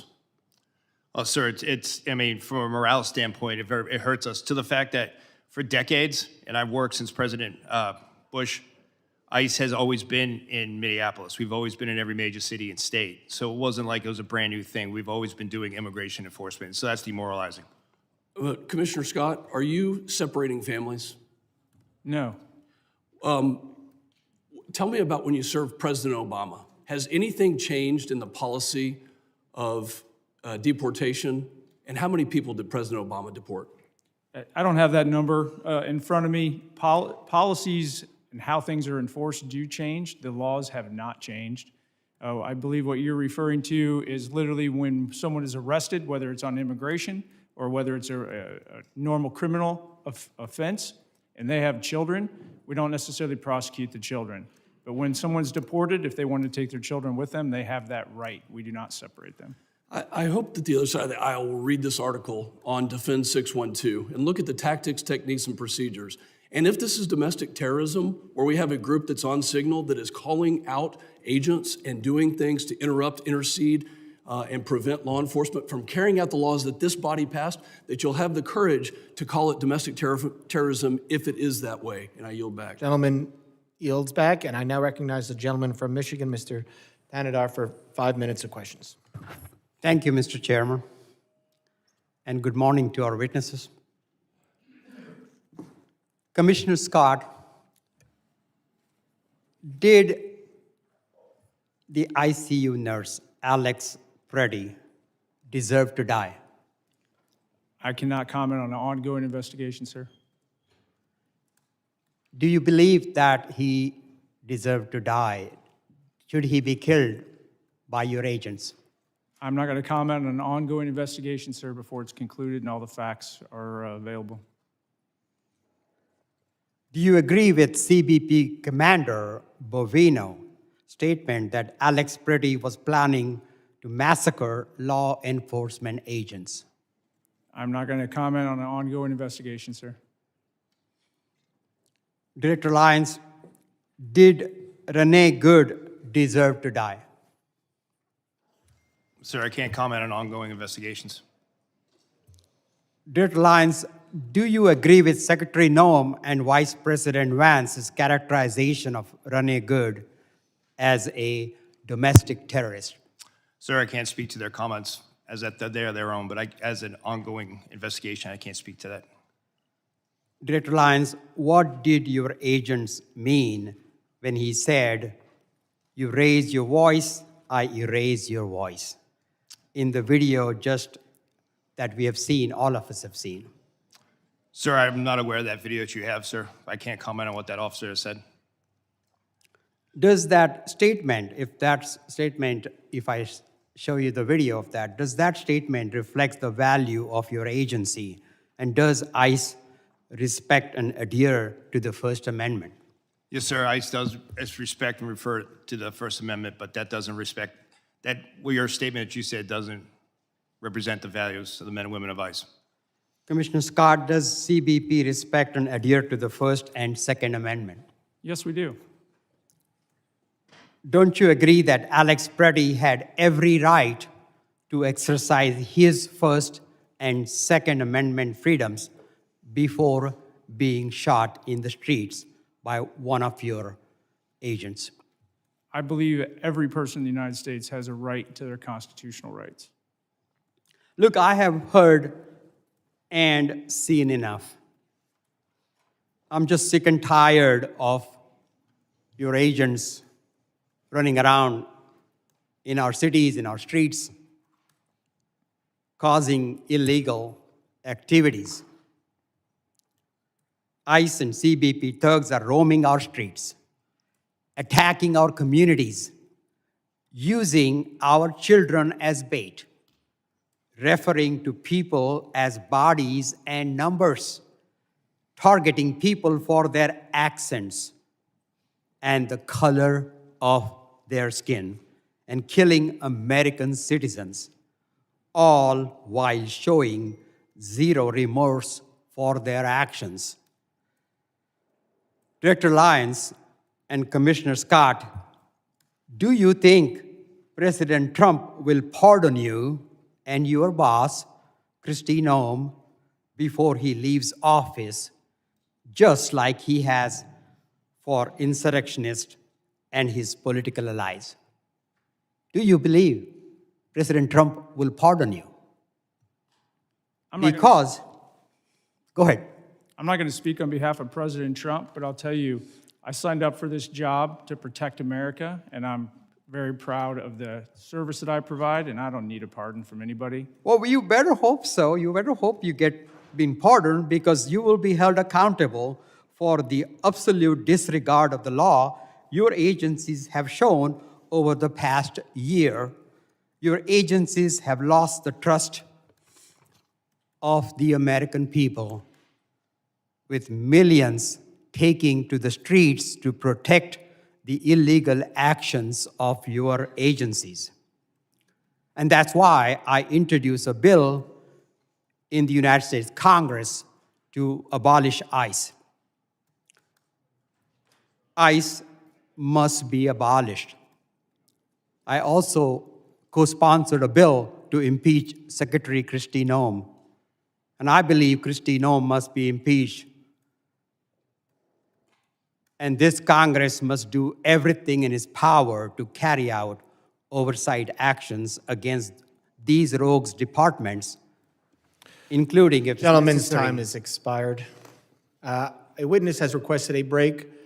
Committee will recess for 5 minutes. Members of the audience will remain seated.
Committee will come to order. I now recognize the gentleman from Texas, Mr. Gonzalez, for 5 minutes of questions. Thank you, Chairman, and thank you, gentlemen, for your service to our great country. I was speaking to some agents that were deployed from Texas to Minnesota, just asking for the ground truth of what was happening. And one of the things that stood out to me is one of the agents said, Tony, it reminds me a lot of Fallujah. Having someone that served in Fallujah, that caught my attention. And so my question first is to you, Commissioner Scott, is on the safety of our agents. In particular, I see that these task forces work, these anti-gang, these anti-terrorism task forces. But thinking of Fallujah reminds me of we were fighting a war that was the Persian Gulf when the world had changed. And so my question is there a way we can protect our law enforcement, our federal law enforcement agents, in particular through, I've got a bill in particular through bulletproof glass or ballistic windshields. Is that something you think that could help protect the law enforcement officers that are on the front lines? I think that can help protect the officers on the front lines, but it goes much farther than that because things have changed. So the tactical infrastructure at the border, the bulletproof vests, all of that helps tremendously, but we're fighting a different fight now. The reason you saw so many people surged into LA at one point and then now into Minneapolis was because we had to surge additional resources in to protect the ICE agents that were literally just going to try to make a lawful arrest. So we had to put in 2 teams. One to do the arrest and another one to deal with the protesters. Luckily, CBP, well, not luckily, unfortunately, CBP's had to build out this capability over the years because we had been dealing with increased protests at the border, mass incursions, so we trained our people how to do crowd control. But let's not miss the fact that we have coordinated, well-funded, and I think insurgencies or terrorist organizations, however you want to call it, literally trying to prevent legal laws from being enforced in the United States. That is a dramatic change. That's why we've had to shift. So we got to figure out how to protect our officers and agents more holistically. On social media, how do we keep them from being doxxed? When somebody goes to like did to Director Lyons, they follow his kid home and then have protests in his front yard and then put it out live on video. That needs to be a crime. I don't want to violate anybody's right to free speech, but going into your front yard and harassing your family just because you're a law enforcement officer, that should not be a protected action. The world has changed, and we need to change with it to make sure our federal law enforcement officers and their families are protected. My next question is for Director Lyons. Body cameras have been deployed in Minnesota. I think transparency helps regain public trust. Is there any plan to release any of the footage to the public? 100%, sir. That's one thing that I'm committed to is the full transparency, and I fully welcome body cameras all across the spectrum in all of our law enforcement activities. And yes, sir, body cam footage will be released. I agree with you completely. Everyone assumes this body camera footage is bad footage. So, in so many cases, it's the exact opposite, and we get a show from the officer's lens what exactly they're dealing with on a daily basis, not just a 15-second clip we see on TikTok or whatever it may be. I'm very pleased to hear the releasing of more public footage. My next question is for you, Commissioner Scott. As a member of Congress, I have a very similar, all of us, the question's really for all of us. As a member of Congress, what can I do to make sure what happened in Minnesota doesn't happen in my community? Put laws in place that protect our officers and agents so they can go out and do their job confidently and know they really truly have the backing. And then, I gotta plug it, actually fund the programs. So when body cameras got rolled out to CBP, the technical capability of the camera got rolled out, but the funding for the personnel to support the programs and the data, that can drain basically all your other operations. So fund the entire program so that we can be transparent and that we can make sure America knows what we're doing because that trust is critically important. Thank you for that. My next question is Director Edlow. Too many times we talk about the enforcement side, which I think is very important. We see the millions of criminal aliens that are loose in our country. We got to go out there and keep our community safe. But we need to be talking more about the legal aspect of it, the people that are doing it the right way. I was very encouraged to see 65,000 visas get released not too long ago. The question I have is, what are the details? What is the timeline behind that? What is the purpose of those? Can you specifically speak to the legal visa process? Well, if you're referring to the 65,000 that were the supplemental Yes. H-2Bs. That's exactly right. So that's there's 60,000 or 65,000, 66,000, excuse me, that go out every year. at 2 times in the year. And then Congress has, for many, many years, given the department the authority through the secretary to increase that based on the needs of the country. So those visas were released. I don't remember exactly Gentlemen's when the time has expired. I apologize. And again, any questions? I know I'm being tight on the rules. We have to be. There's a lot of questions. We want to get through everything today. Any members will be able to submit questions in writing, and you can detail these. Thank you very much. I now recognize the gentleman from Rhode Island, Mr. Magaziner, for 5 minutes of questions. Mr. Lyons, has ICE hired anyone who is charged with a crime related to the January 6th riot here at the Capitol? Sir, I don't have that information, but I would say no. Would you, could you find out and please report back? Yes, sir, I'll get that, I'll take that as a get Would back. you hire someone who attacked police officers here on January 6th, even though they were unfortunately pardoned by the president? Sir, we take assault on law enforcement very serious, and we have a good, strenuous vetting program. I'm All right, sure. thank you. Commissioner Scott, how many of your agents have been disciplined for excessive use of force over the past year? I cannot comment on ongoing or I'm not asking you to current comment on personnel specific action. investigation. How many of your agents have been disciplined? I'm just asking for the total. I'll for get that excessive number force. to you. I don't have it in front of me. All right, I sent you a letter asking that question and haven't received a response. Will you commit to sending a response to me, please? Yes, sir. All right, I'd like you to view this video. This is video of what appears to be pepper spray thrown by a federal agent into Rafael Verraz's car. You okay, mama? You okay? Seconds later, he realized his daughter, 1-year-old Ariana, was in the back seat, also battling the chemicals. Are you familiar with this incident? Yes. Okay. Now, this is a family of United States citizens who were out to get groceries at a Sam's Club in Chicago. When they arrived, they could see that there was a chaotic operation in the parking lot. They turned their vehicle to leave, at which point your agents sprayed pepper spray out of their vehicle and into the driver's side window of the Verraz's family vehicle. Is it proper procedure to aim pepper spray into the window of a moving vehicle? I'm not familiar. I don't have all the details on this. It's an ongoing I'm not asking about investigation, the but to answer your specific question, Is it proper we try to procedure? avoid that. No, it's not. Try to avoid it. Because you understand it's dangerous, right? Not just for the driver, but for pedestrians, for other people who could be hit by a car if a driver is blinded, right? I 100% understand that, but you're talking about intentional versus not intentional. Well, now listen. I've been in a vehicle from the in one of video- these situations. Scott, and reclaiming got my time. pepper From spray the in my video, own this face. was clearly intentional, and you know as well as I do that in any other law enforcement agency, if an officer did this, they would be put on leave, investigated, and likely disciplined. Were any of your agents ever investigated or disciplined for this incident? I'll have to get back to you on this incident. I believe it's still an So you don't ongoing know. investigation, but we have at least I'd 10 like to show open you cases. another video. This one is from Minneapolis.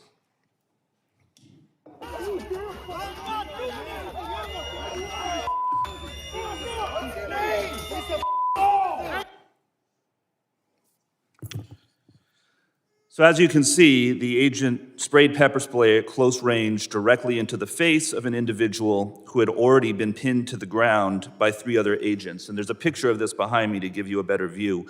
Is this proper procedure for the use of pepper spray? I cannot comment on that because you're only showing one piece, and that subject Has is this clearly agent not been compliant. investigated? But this is not the intended use of this weapon, correct? The intended use is to try to avoid escalating. It's to de-escalate All the right. situation. And Well, get he was the already pinned to the individual ground by comply. 3 other agents. I think he had been de-escalated. Is there any investigation into this agent for doing this? I'll get back to you. There are several open investigations. All right, listen, there has been no accountability in your agency under the Trump administration. None. Your agency has repeatedly been caught on tape using unnecessary violence against civilians, and you can't even tell me if any of these agents have been investigated or disciplined. You are supposed to be making people safer, and instead, your agents are being unnecessarily violent.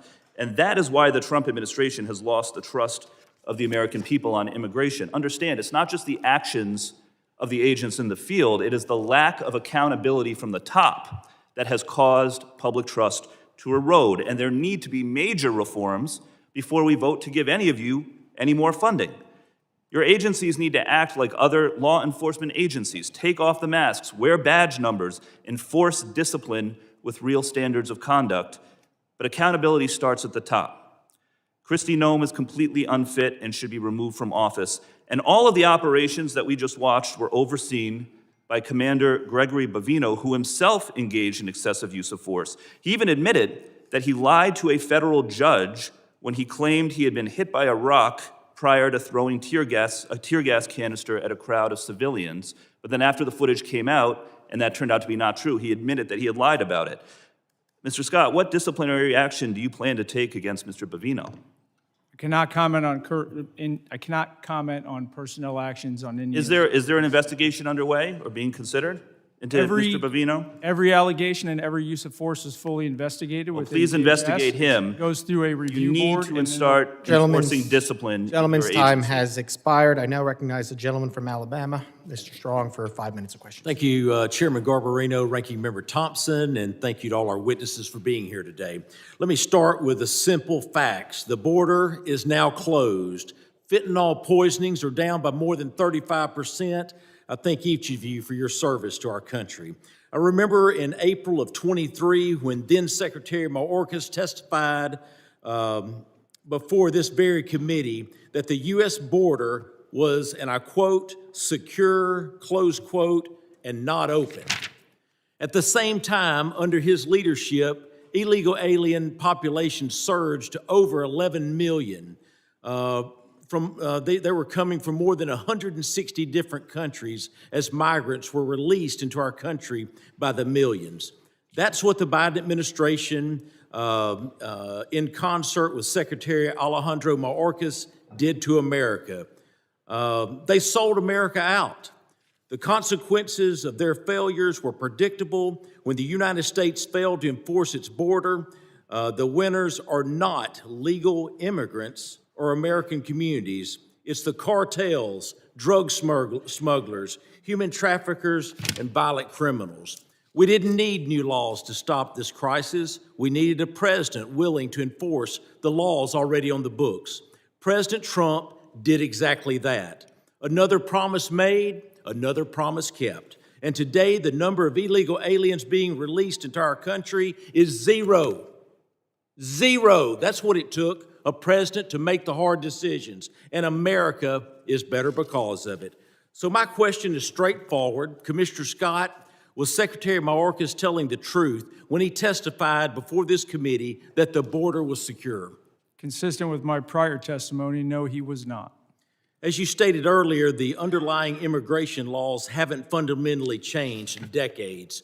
What has changed is how different administrations choose to enforce these laws, particularly during the previous administration.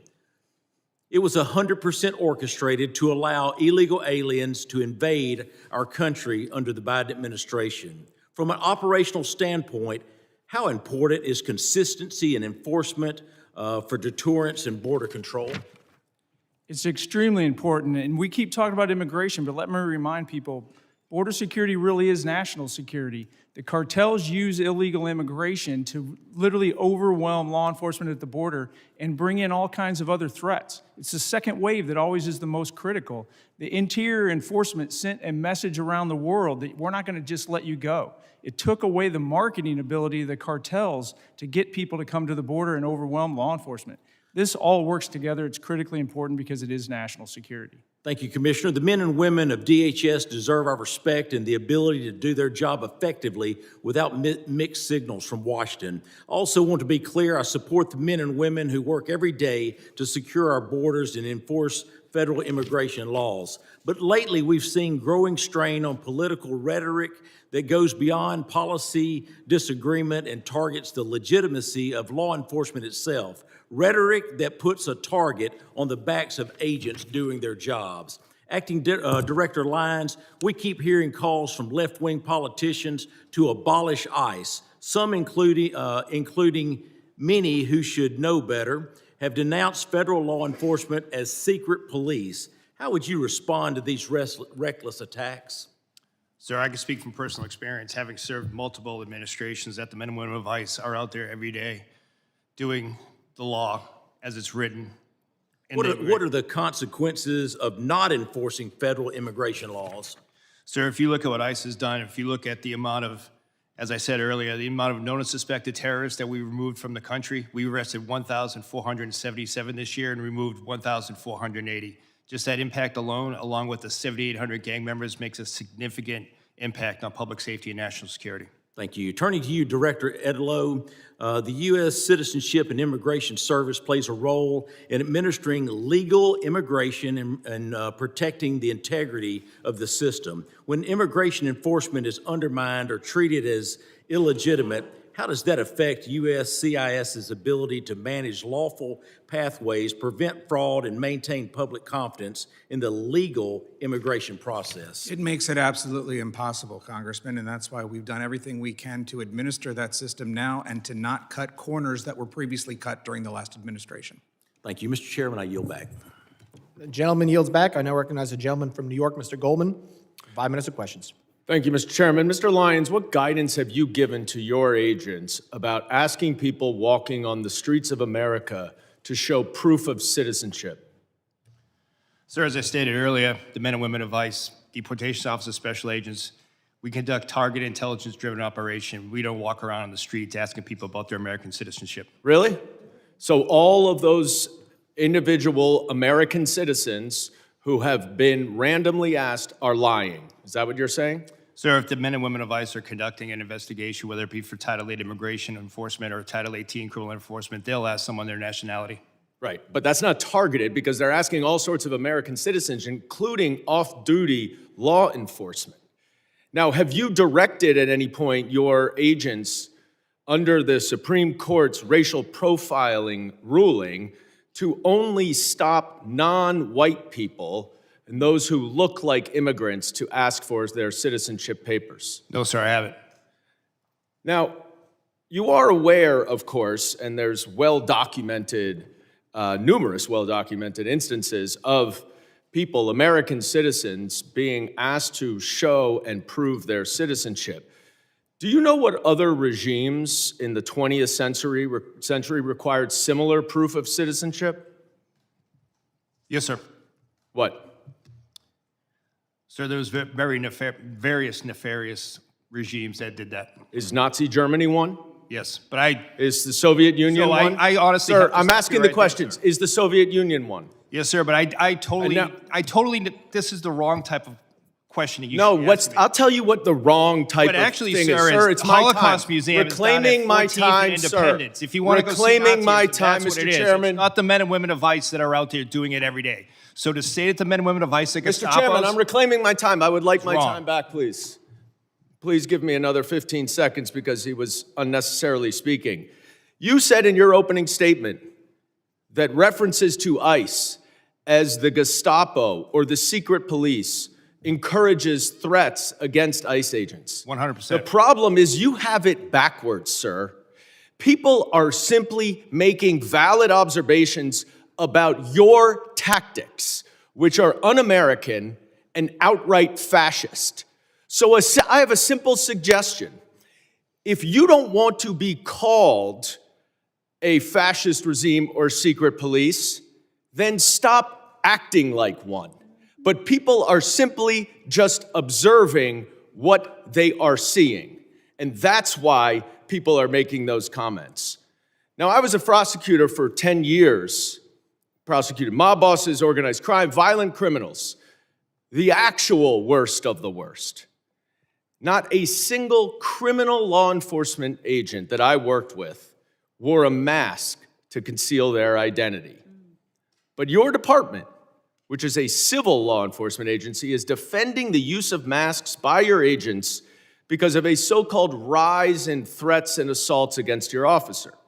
Now, you said in your opening testimony that assaults against ICE officers are up by more than 1,400%, which is now even more than the 1,300% that your gaslighting spokesperson, Tricia from Ohio, has recently been citing.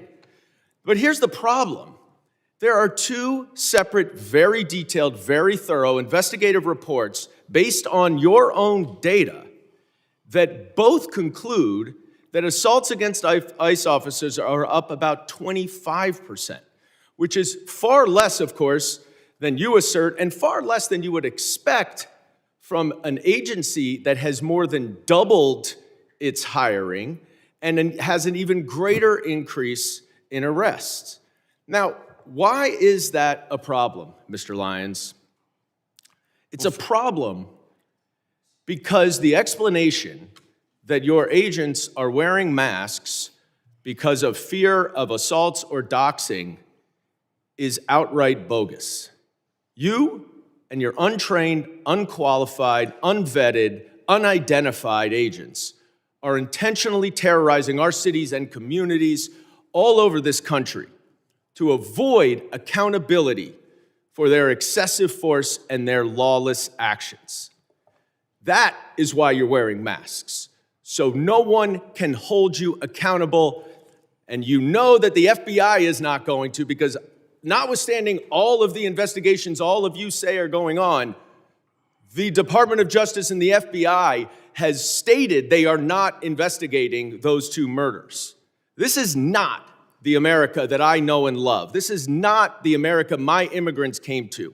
And it's long past time that you rein in your out-of-control agency and start following the law and the Constitution, and I yield back. Gentleman's time has expired.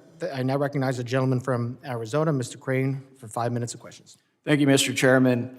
It's interesting being in this hearing today, where my Democrat colleagues continue to demonize ICE and Homeland Security. I think history and context are very important here. It's not lost on most of the American public that my Democrat colleagues actually caused this entire crisis with their open border policies that they all voted for, letting in close to 15 million illegal aliens. I also want to go through real quick some numbers of ICE deportations with other presidents who I believe both you, Mr. Scott, and you, Mr. Lyons, have worked for. Under President Clinton, 12 million illegal aliens were deported and removed from this country, some voluntary, some departures. Key, no riots. Under President Bush, 2 million, no riots. Obama, who was often referred to as the deporter-in-chief, 5 million, including returns, no riots. President Trump in his first term, 2 million deported, no riots. President Biden, 4 million, including expulsions, varying by estimates, no riots. President Trump again this year, 625,000 with 2 million voluntary leaving through CBP Home App. Mr. Scott, can you explain why these other presidents that you work for, both Democrat and Republican, have deported far more people than this president and we've seen no riots? I would say it has a lot to do about rhetoric and misleading the American public about what's really going on and how important border security really is to this nation. Let's talk also about my Democrat colleagues and something they also supported, and that's these sanctuary cities. I think that's very important, and I don't think a lot of Americans really understand these sanctuary cities. Mr. Scott, Mr. Lyons, is it true that you would rather send your officers into a jail to get some of these illegal alien criminals?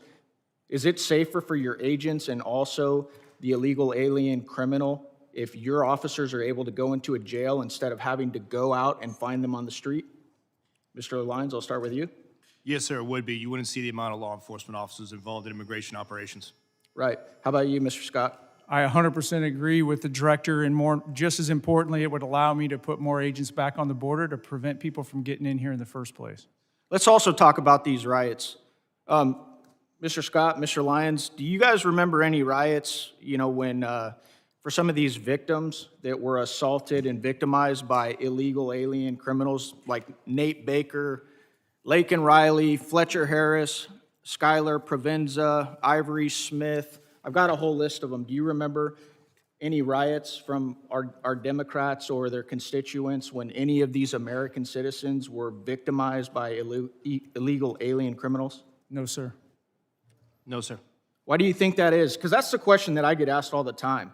Congressman, why do the Democrats care more about illegal alien criminals than they care about these American citizens, many of them who are young, have their entire lives ahead of them, didn't show up to a protest, right, to obstruct federal law enforcement. They're just going about their daily lives and they get victimized by people who aren't supposed to be here.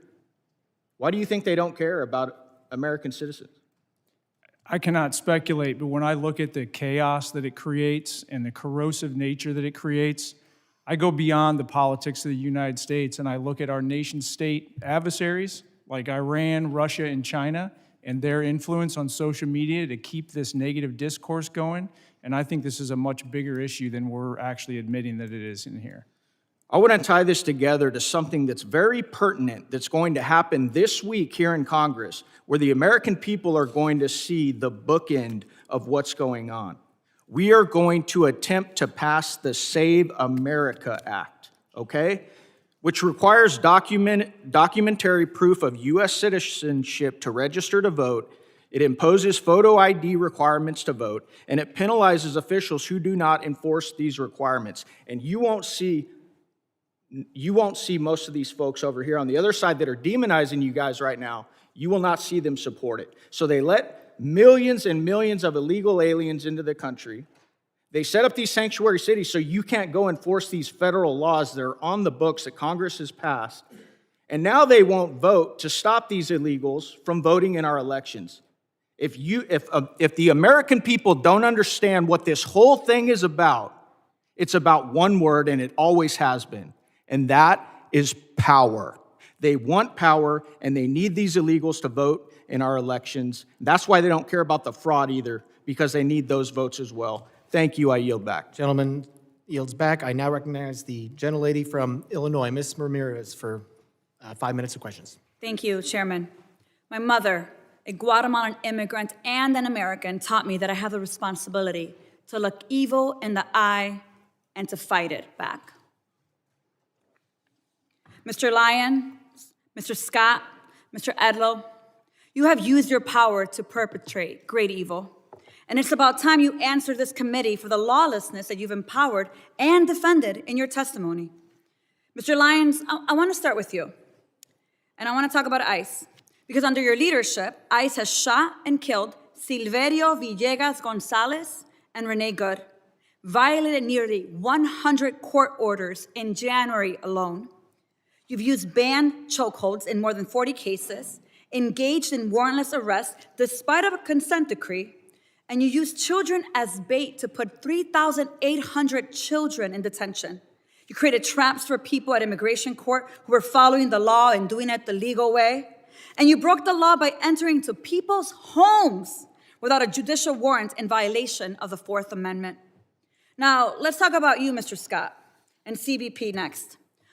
Under your leadership, CBP has attempted to execute Marimar Martinez, shooting her 5 times and not releasing the footage that you should release so that we can see the evidence, murdered Alex Preddy, used chemical agents dozens of times in Chicago after a judge ordered you to stop, conducted warrantless surveillance and racial profiling, and acted with total disrespect and disregard for the law while engaging in roving patrols, plate switching, dangerous traffic maneuvers, and observer intimidation.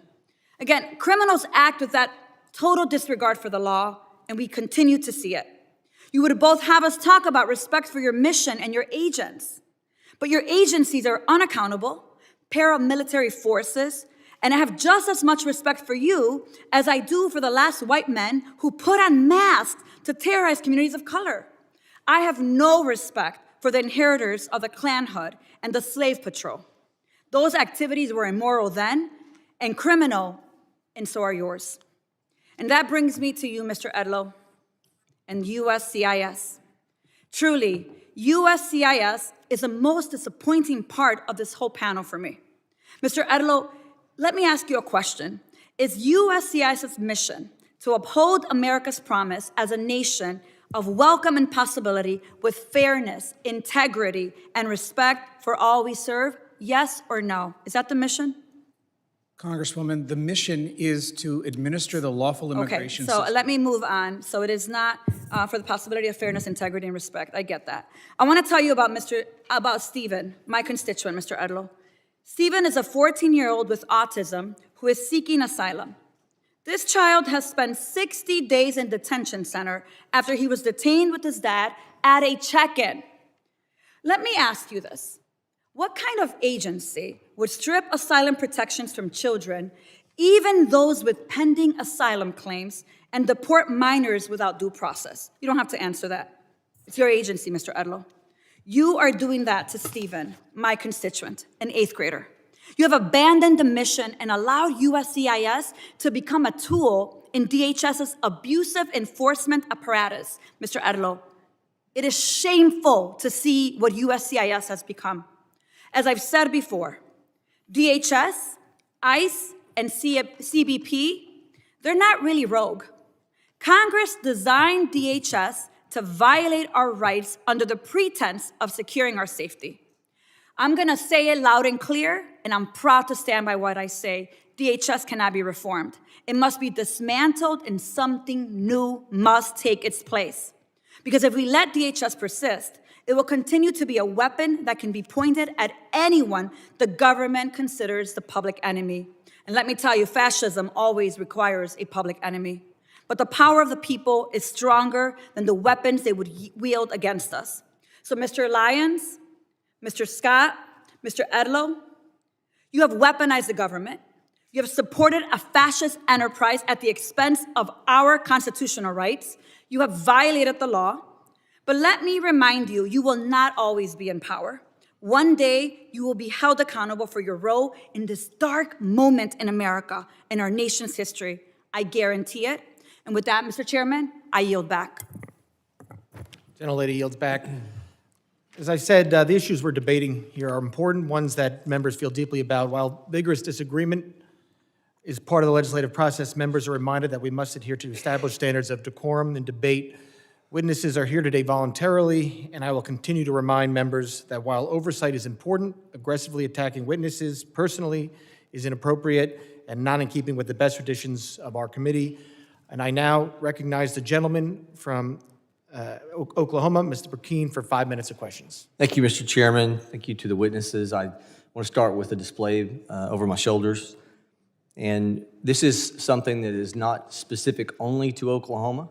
This is something that every member of this committee, if you will go to the DHS website, every constituent of every member of Congress, if you're curious of really the dark days, I want you to go to the DHS website and I want you to look at those not far from where you live, moms and dads, the arrest of illegal aliens who were preying on minors.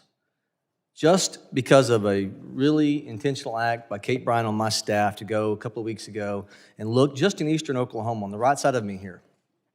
Just in eastern Oklahoma, I represent almost all the entirety of eastern Oklahoma. These are just the individuals, heinous acts, to include those with children. And yet I want to read you in a wider, to my left over here, what is happening in the state of Oklahoma. This person was picked up. Angel Nick, sexual exploitation of a minor. Renton Andrew, molestation of a minor.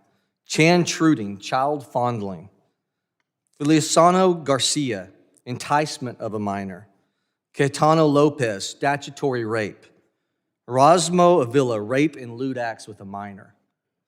So for everyone who is in short-term memory, it's the way things operate in the court of public opinion, everyone is looking and you're forgetting the conversations you were having 2 and 3 years ago. If you had teenage kiddos wanting to go outside of your home and you knew that they were going to go to Dallas, Texas, or some city, and you knew that you had to have a conversation with them with what was happening, the 15 million you knew were in the country illegally, that you had no idea what they would be doing, who would they be preying upon.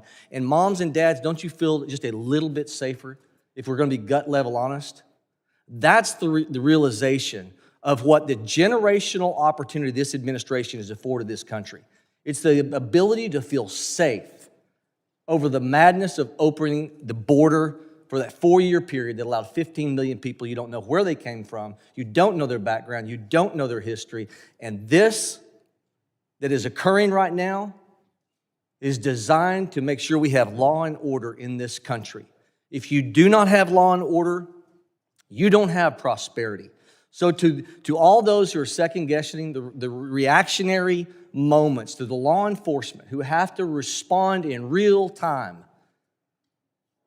The quarterback who's questioned Monday morning because he's facing a 300-pound defensive lineman. It's easy to do that. But law enforcement walks out of their home every day and is faced with life or death questions. And we have to understand they are the ones who are affording us the opportunity for our children to feel safe against these that are in your backyard. It's not just in the north. It's not just in Minneapolis. It's not just in Minnesota. They're in every state in the country. Go to the Department of Homeland Security website and Google your area and look at who's being picked up in your backyard. That's how we recenter this conversation to truth. I want your children protected. I am grateful for this president who wants your children protected and an administration. The same playbook is happening now to create chaos and take your eye off the real goal, which is to secure our communities, to get back to a place of safety. Mr. Lyons, can you describe, because of not allowing these people to stay in jails, these sanctuary cities are letting them go, thousands released from jail because they will not cooperate with ICE. And when ICE tries to execute a detainer, ask them to hold a criminal illegal alien for potential deportation, how is this compared with other non-sanctuary city regions in the country? Sir, it's night and day. With the jurisdictions that we do have cooperation, we're able to take that individual in a safe, secure environment. Not only is it a safe, secure environment for the officers and agents, but it's also for the individual and the community, because we only need 1 to 2 officers to make that arrest, where now we're historically 5 or 6. We need up to 15. From what you've seen in terms of protest in Minnesota and elsewhere, do you get the sense these agitators are trying to provoke your agents into reactions? Yes, sir. Can you expound upon that? We've seen multiple times, and unfortunately, we saw like the shooting in Dallas, where agitated groups use apps to identify the location of ICE officers, sometimes prior to even the law enforcement action begins, and sometimes using those apps put the officers, and as well as other federal agencies and local agencies with them, in danger because it exposes the fact of where a law enforcement operation is happening. Mr. Scott, can you describe how the 300,000 children, the UACs, unaccompanied minors, that we're trying to find them, how these protests are stopping us from being able to recover those? Gentleman will respond in writing to that question. I now recognize the gentleman from New York, Mr. Kennedy, for 5 minutes. Thank you. Mr. Lyons, your written testimony today does not make one single mention of Renee Nicole Good or Alex Preddy. Not one. 2 American citizens have been murdered at the hands of your agency, and you have deliberately chosen under oath before Congress to ignore these tragedies. And so today, in my 5 minutes, I look forward to getting the American people some answers and some accountability that I believe they deserve. Mr. Lyons, I have some simple yes or no questions. Do you believe the U.S. Constitution provides due process for everyone in this country? Yes. Do you believe American citizens have the right to protest freely without being assaulted or killed by our government? Yes. Do you believe there should be an independent investigation when an innocent person is killed by a law enforcement agency in this country? Yes. Do you believe your agency has a legal obligation to follow court orders? Yes. Well, Mr. Lyons, you have a very strange way of showing it, with a federal judge finding that your agency is in violation of 96 orders in 1 month alone, and that's just Minneapolis, Minnesota. This administration and the agencies represented before us have shown a complete and utter disregard for the law and the Constitution. Renee Nicole Good and Alex Preddy, both American citizens, both dead at the hands of federal agents. Alex Preddy was a VA ICU nurse who dedicated his life to healing people, healing veterans. I worked as an occupational therapist for over a decade. In that video that we've all seen, it was Alex Preddy who was doing what healthcare workers do, what nurses do. They help people who are hurting, help people who are in trouble. In this case, helping a fellow peaceful protester who was shoved to the ground right before your agents shot him 10 times. And we're now learning that FBI Director Kash Patel stopped the U.S. Attorney's Office in Minnesota from investigating the death of Ms. Good because of fear that an investigation would contradict President Trump's falsehoods that she violently, willfully, and viciously ran down an agent. 6 federal prosecutors resigned rather than participate in a cover-up. Kristi Noem, Stephen Miller, and you, Mr. Lyons, have appointed yourselves judge, jury, and executioner, allowing American citizens to be gunned down in our streets with impunity. We all know the president is a liar. He's sold snake oil his entire life, but he can't tell us and the American people that we did not see with our own eyes what we saw in that video. 2 Americans shot dead in cold blood. The American people aren't stupid like he thinks we are. The fact that our government murders American citizens, lies about it, and then refuses to investigate or seek justice is beyond abhorrent. It's un-American. Mr. Lyons, in America, we shouldn't have secret police. We shouldn't have masked government agents executing citizens in the streets. The Constitution does not give your agency the right to hide their faces while they kill Americans. Will you commit, yes or no, to immediately unmasking every agent conducting immigration enforcement and requiring them to wear standard uniforms with identifiable badges? No. Well, that's a sad response. Your answer is completely unacceptable. People who are proud of what they do aren't hiding their identity. We're a nation of laws, and you, your boss, Secretary Noem, and Donald Trump are not above the law. The American people are angry, and they're demanding accountability and justice from those giving the orders. Mr. Lyons, yes or no, do you believe that Secretary Noem should resign? I'm not going to comment on that, sir. So you're going to look the families of Renee Nicole Good and Alex Preddy in the eye and tell them Secretary Noem should keep her job after their loved ones were killed? Sir, the loss of any life is unacceptable. In the heart, my heart, prayers and thoughts go out to anyone who tragically losing his life, especially a child, since I've suffered personal loss in my life. But I'm not going to comment on an ongoing investigation. Well, Mr. Lyons, the American people are watching. Your unwillingness to demand accountability from your own leadership speaks volumes. 2 American citizens Gentleman's are dead. time is expired. The American people deserve Gentleman's accountability. time is expired. Members are reminded that we must adhere to established standards of decorum in debate. It is a clear violation of the rules of the House to make statements that might be personally offensive to the President or the Vice President of the United States. I now recognize the gentlelady from South Carolina, Ms. Biggs, for 5 minutes of questions. Thank you, Chairman Garbarino, and thank you to our witnesses. A big thank you for what you do each and every day to secure our border and to carry out the will of the American people.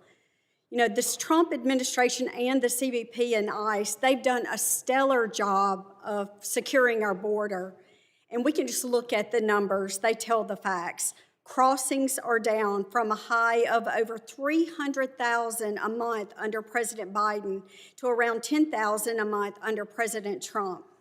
However, the lax border policies of the Democrats have flooded our country with tens of millions of illegal immigrants. This invasion was facilitated by sanctuary cities. Most cities will hand over criminal aliens with a deportation order to ICE, but sanctuary cities refuse to do so, often releasing them back into the public around our communities, our children, and making it unsafe. Cities like Minneapolis pick and choose which laws they want to enforce, and by doing that, they place our federal law enforcement in danger, forcing ICE agents to make arrests out in public, something that could be avoided if sanctuary cities simply cooperated with the federal law. At the same time, radical leftists have stirred hysteria over routine immigration enforcement, calling immigration officers the secret police and even the Gestapo. Let me be very clear. This rhetoric has consequences. Between 2024 and 2025, we saw a more than 16,000% increase in threats of assault against immigration officers. and over 8,000% spike in death threats targeting those who enforce our laws. In Minnesota alone, there have been over 60 threats and 20 assaults to ICE officers. Just think about that if you were going to work every day and had to deal with that. Sanctuary cities, they choose criminals over citizens. My bill, the Mobilizing Against Sanctuary Cities Act, would cut off every single federal dollar to any city that helps illegals instead of law enforcement. Mr. Lyons, my question is to you. Why should taxpayers fund far-left politicians who put your agents at risk? Ma'am, unfortunately, what we've seen over and over is just the fact that there's so much rhetoric out there against the work the men and women of ICE have done. Again, going back in my career, this is my second decade, multiple administrations, and it's never been like this. And the actual public safety impact that the men and women of ICE do every day is significant, and it should still be true for all 50 states. Thank you. So I want to take it a little closer to home. What's happening in my district, the 3rd District of South Carolina, it should alarm every single individual. These are real crimes committed by individuals illegally in our country, right here in our communities, confirmed by the Department of Homeland Security. We heard a little bit from my colleagues earlier. So let me just give you a few of the worst. Vehicular homicide, child cruelty and indecent exposure, armed robbery, assaulting a police officer with a weapon, and making terrorist threats. And I could go on and on.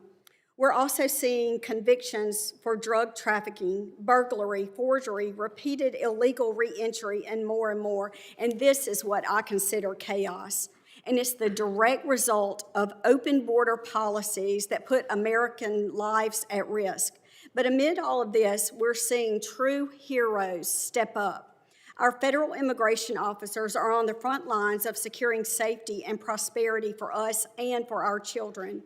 They've been given a difficult task, but they are up to the job and certainly meeting the demands. We stand behind our immigration officers and their historic mission to restore the rule of law to the United States.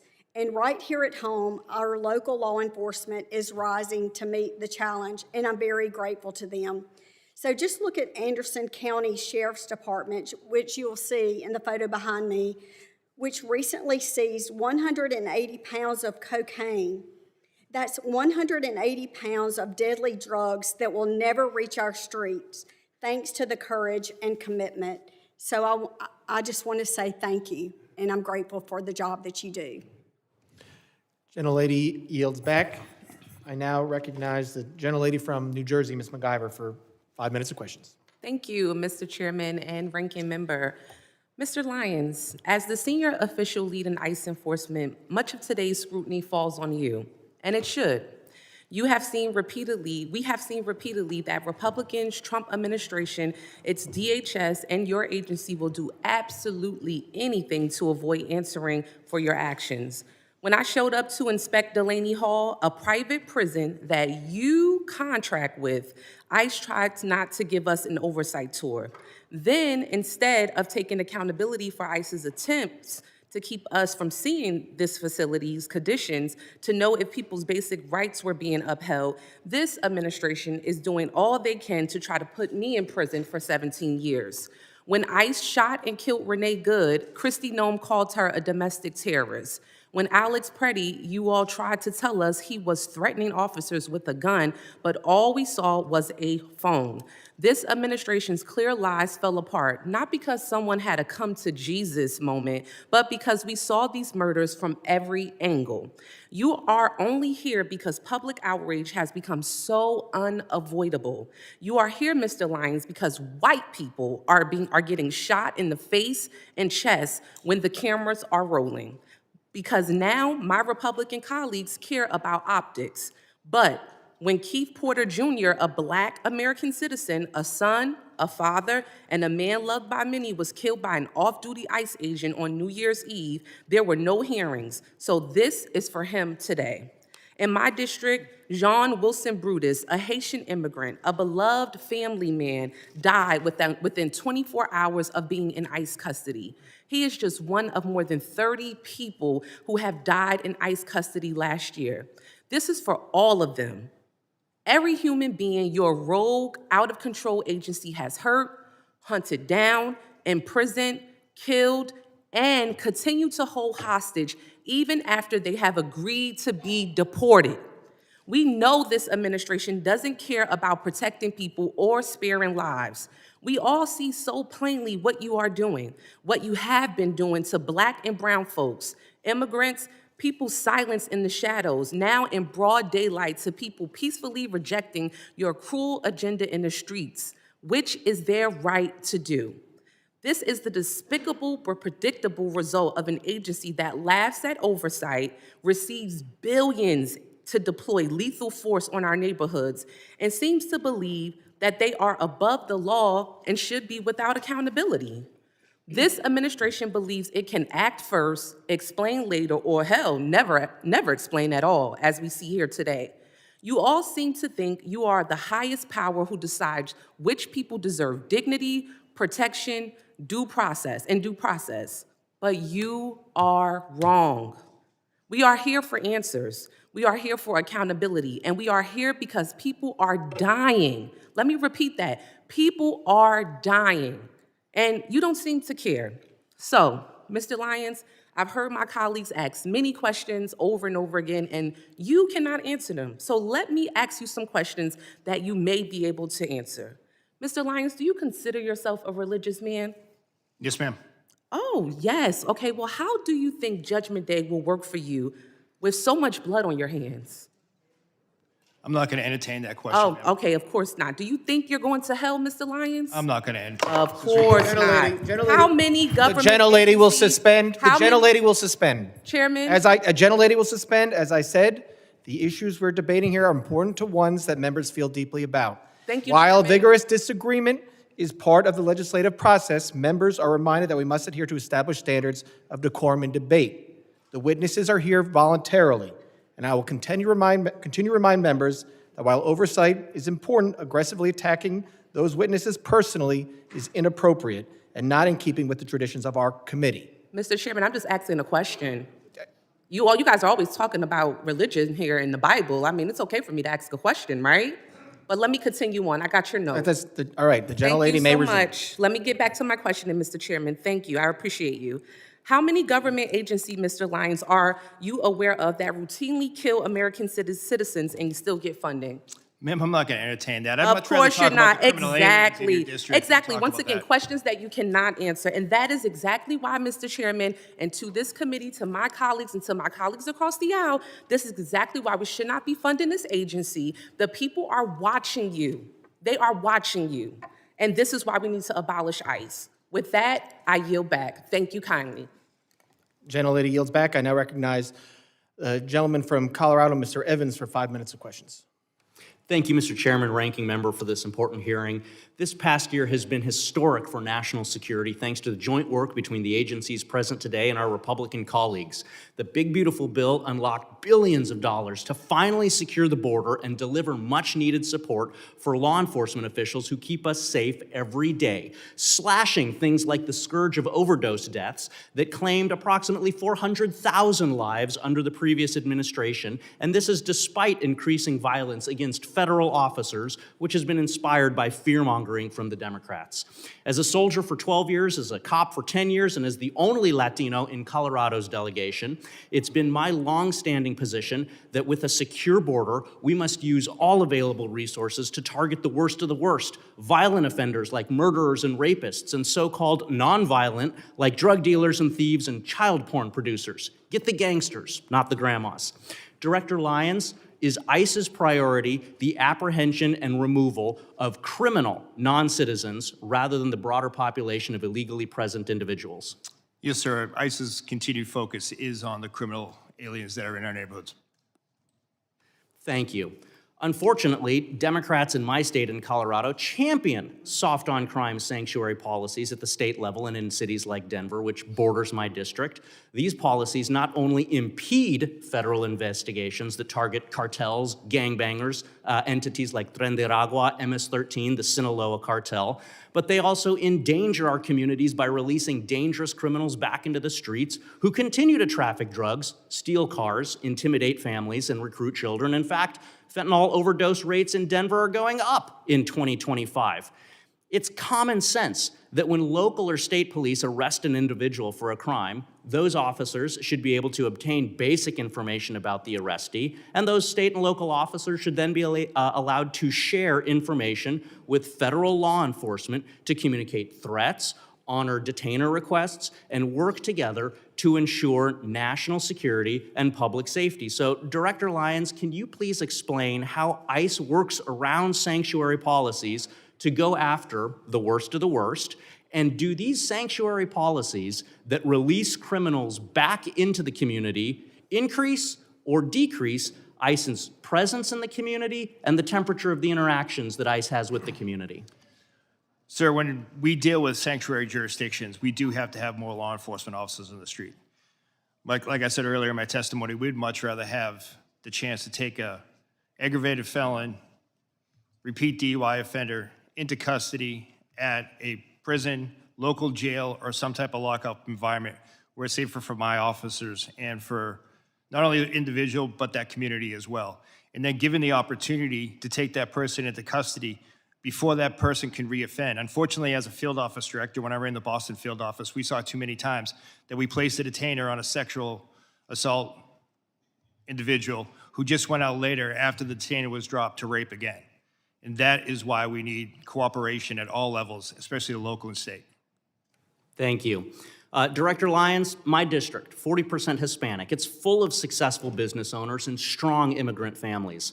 Unfortunately, my colleagues across the aisle are fanning the flames of fear for their own political gain in my Hispanic communities, scaring people over events that haven't happened in my district. So I'd like for you for just a brief moment to speak directly to my constituents who are legally present in the U.S., not criminals, but who are fearful of being searched or detained via immigration efforts. Should they fear ICE? And what policies does ICE have to prevent the seizure of people with legal status?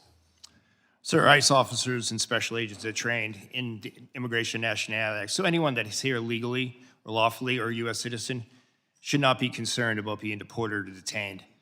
Unfortunately, many times there are individuals that are with criminal illegal aliens. And sir, as you being a former law enforcement officer, you know, you arrive on a scene, you ID everyone in that case. If we're looking for an individual and someone is here present in the country legally, then we're going to take action. We're not going to turn a blind eye no more. But someone that's in the country lawfully should not feel scared to walk down the street, drive. Thank you. Sorry, I got 23 seconds left. Have one thing that I want to ask. As a cop, if I had an arrest warrant, and there's a difference between arrest warrants and search warrants. If I had an arrest warrant for an individual and I thought they were in the house, or if I was assisting social services with a child removal, I still had to have an arrest warrant to go in the house. So I have many questions about the memo saying that you don't need a warrant to go into the house. Will you commit with me at a later date to discuss this? 100%, sir. I would look forward to sitting down and discussing that. Yield back. Gentleman yields back. I now recognize the gentlelady from Texas, Ms. Johnson, for 5 minutes of questions. Thank you, Mr. Chairman. I would like to, Mr. Lyons, I wanted to just follow up on a statement that you just made, which is that if you're here legally and lawfully, you should not worry. I think the problem is there are many, many immigrants that are here legally and lawfully that are very worried because they have been snatched off the streets. They have had their face beat in by ICE agents. They've been yanked out of their car. They've been driven around and harassed. And so that is, I think, at the end of the day, the key nut of the crux here, which is that, unfortunately, there is not just this focus on criminals and that people who are here in legal status. And for example, I have an example of this that I'd like to highlight for you. Back in October, Maher Tarabishi, a North Texas resident who was allowed to be in this country legally and was under a supervision order to check in on an annual basis since 2008. and did that because he had an adult disabled son. And so he was here working as an IT consultant and was here in legal process to take care of his adult legal son. He went to check into his appointment. It so happened to be at the time that the Dallas ICE office was closed due to the shooting. And so he was not able to check in. When he went back to check in, he was immediately snatched up and detained because he missed his appointment. That was unavoidable because the office was closed. He told everyone here was he in legal status. He had been here since 2008, and he had an adult disabled son that would likely pass away if he was not released. He was not released. His son died. And then to complicate it, he was not allowed to go and attend the funeral. And he's still in detention in the Bluebonnet facility in Texas. He is not a criminal. He has no criminal history. He was here legally. That is an unacceptable outcome. And I would like to know if you are willing to review his case and help us get his release, because he should not be in the Bluebonnet detention facility under these facts. Yes, ma'am. I'm committed to reviewing that case for you. I appreciate that. The other issue that I am really very concerned about is these warrantless entries into people's homes. It is a problem that is of epic proportion. There was just recently, yesterday, circulation, a Latino family, ICE just broke into their home without a warrant. And there was an example where they arrested a man in his pajamas who had every right to be here as a U.S. citizen, but wrongfully snatched out in the freezing cold without a warrant to do so. The problem that we're having, nobody wants to see attacks on ICE agents, sir. But this is something I have brought up in this committee time and time again, which is, unfortunately, under your leadership and under Secretary Noem's leadership, this rogue brutality that ICE agents are inflicting upon the people of this country is not being reined in. It's not being, the agents who are abusing their power are not being held accountable. I'm sure that there are many, many fine agents who are doing everything they can to exercise their duty lawfully. But the problem is there are agents who are not. And the power that they have has gone to their head, and they use that power unconstitutionally in violation of many people's direct constitutional rights. And what you're seeing in this country is the fact that your agency, it's not stopping. And rather than saying, yes, we're going to take steps to keep these people who are abusing their power and who are terrorizing citizens of this country wrongfully, that we're going to hold them accountable, rather than that's what we want to see. You're doubling down on that we're only going after criminals, which is in your own comments. You said that you had 379,000 arrests, but only 8,700 of them were suspected gang members or known suspected terrorists. That's 2%. And the problem is we can't terrorize 98% of the people in this country that have been wrongfully detained for 2%. That's not how the system works, and that is not okay. And so we have to do a better job. And so what procedures are you putting in place to hold agents accountable who clearly have a hot trigger and who clearly abuse their authority because someone has a phone and a whistle?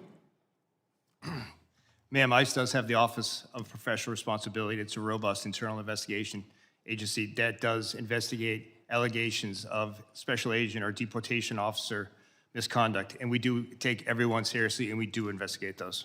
Well, those are not being publicly reported. And so that's where there's a huge breach of the public trust, because there does not appear to be any accountability, sir. Thank you, and I'll yield back.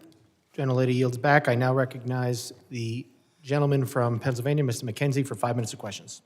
Thank you, Mr. Chairman, and I appreciate all of our testifiers being here today. Before I begin, I would like to thank all of our members of law enforcement across the country who work every day to keep our communities safe, and also to their families that sacrifice. We know that it's a challenging job, and the environment is made particularly challenging by those who want to oppose our law enforcement from carrying out their lawful duties to keep everybody in our country and our communities safe. As was discussed earlier, there are a couple areas, though, where I think it's appropriate to discuss potential reforms and the way that we can improve our government operations. DHS guidance indicates that ICE does not arrest or detain U.S. citizens. On the other hand, social media is full of reports and accusations that this is occurring. As you know, any accusation that an American citizen's rights are violated is very serious. Can you clarify, Mr. Lyons, whether this is something that it occurs, and what are the circumstances where a U.S. citizen might be detained, and what steps does ICE take to prevent mistakes? Yes, sir. I appreciate the question. Well, unfortunately, there's a misnomer that ICE is just a civil enforcement agency, and that's completely wrong. ICE enforces over 400 criminal statutes as well. Special agents, especially with the Homeland Security investigations, they're consistently out there doing human trafficking cases, drug cases, terrorism cases, and we do encounter U.S. citizens, and those who do commit federal crimes are arrested. But under Title VIII, no U.S. citizen is subject to civil immigration enforcement, and that just doesn't happen. There are multiple safeguards in that way, and if a U.S. citizen is detained in the course of an immigration investigation, they're quickly released. We don't take action on American citizens. If it does occur where a U.S. citizen is detained during the course of another investigation, how is that documented and conveyed to the public about the fact that this did occur and what the circumstances around that were? So, sir, if you say it's a separate investigation, if it comes to a criminal case, obviously a lot of those are under seal or ongoing investigations. We won't expose that. But we're transparent in the case when it comes to any U.S. citizens that's detained in any law enforcement operations that's subsequently arrested. I appreciate that. I think greater transparency could be beneficial for both the American public and everybody involved here if we clearly articulate what occurred in many of these instances. I've seen it myself when I'm looking into local issues in our community. There are oftentimes two sides to the story, and when it is actually conveyed what did occur and why it occurred, there's a greater understanding in our local community of the law enforcement activities that occurred. The second thing I would like to hit on is jurisdictions, which are sometimes referred to sanctuary cities. Not a clear definition, as we all know, but local authorities in our community. We have Northampton County, which does not honor ICE detainer requests for 48 hours and properly convey to ICE and law enforcement about the release of that individual, when that may occur, or even during that detainer period, allow ICE to come onto their property to make an arrest in a secure facility. Obviously, that leaves our community in a vulnerable position. In our case, members of Tren de Aragua, domestic abusers, have been released onto the street, and ICE had to stake out that location, making the arrests in an unsecure way out in the local community.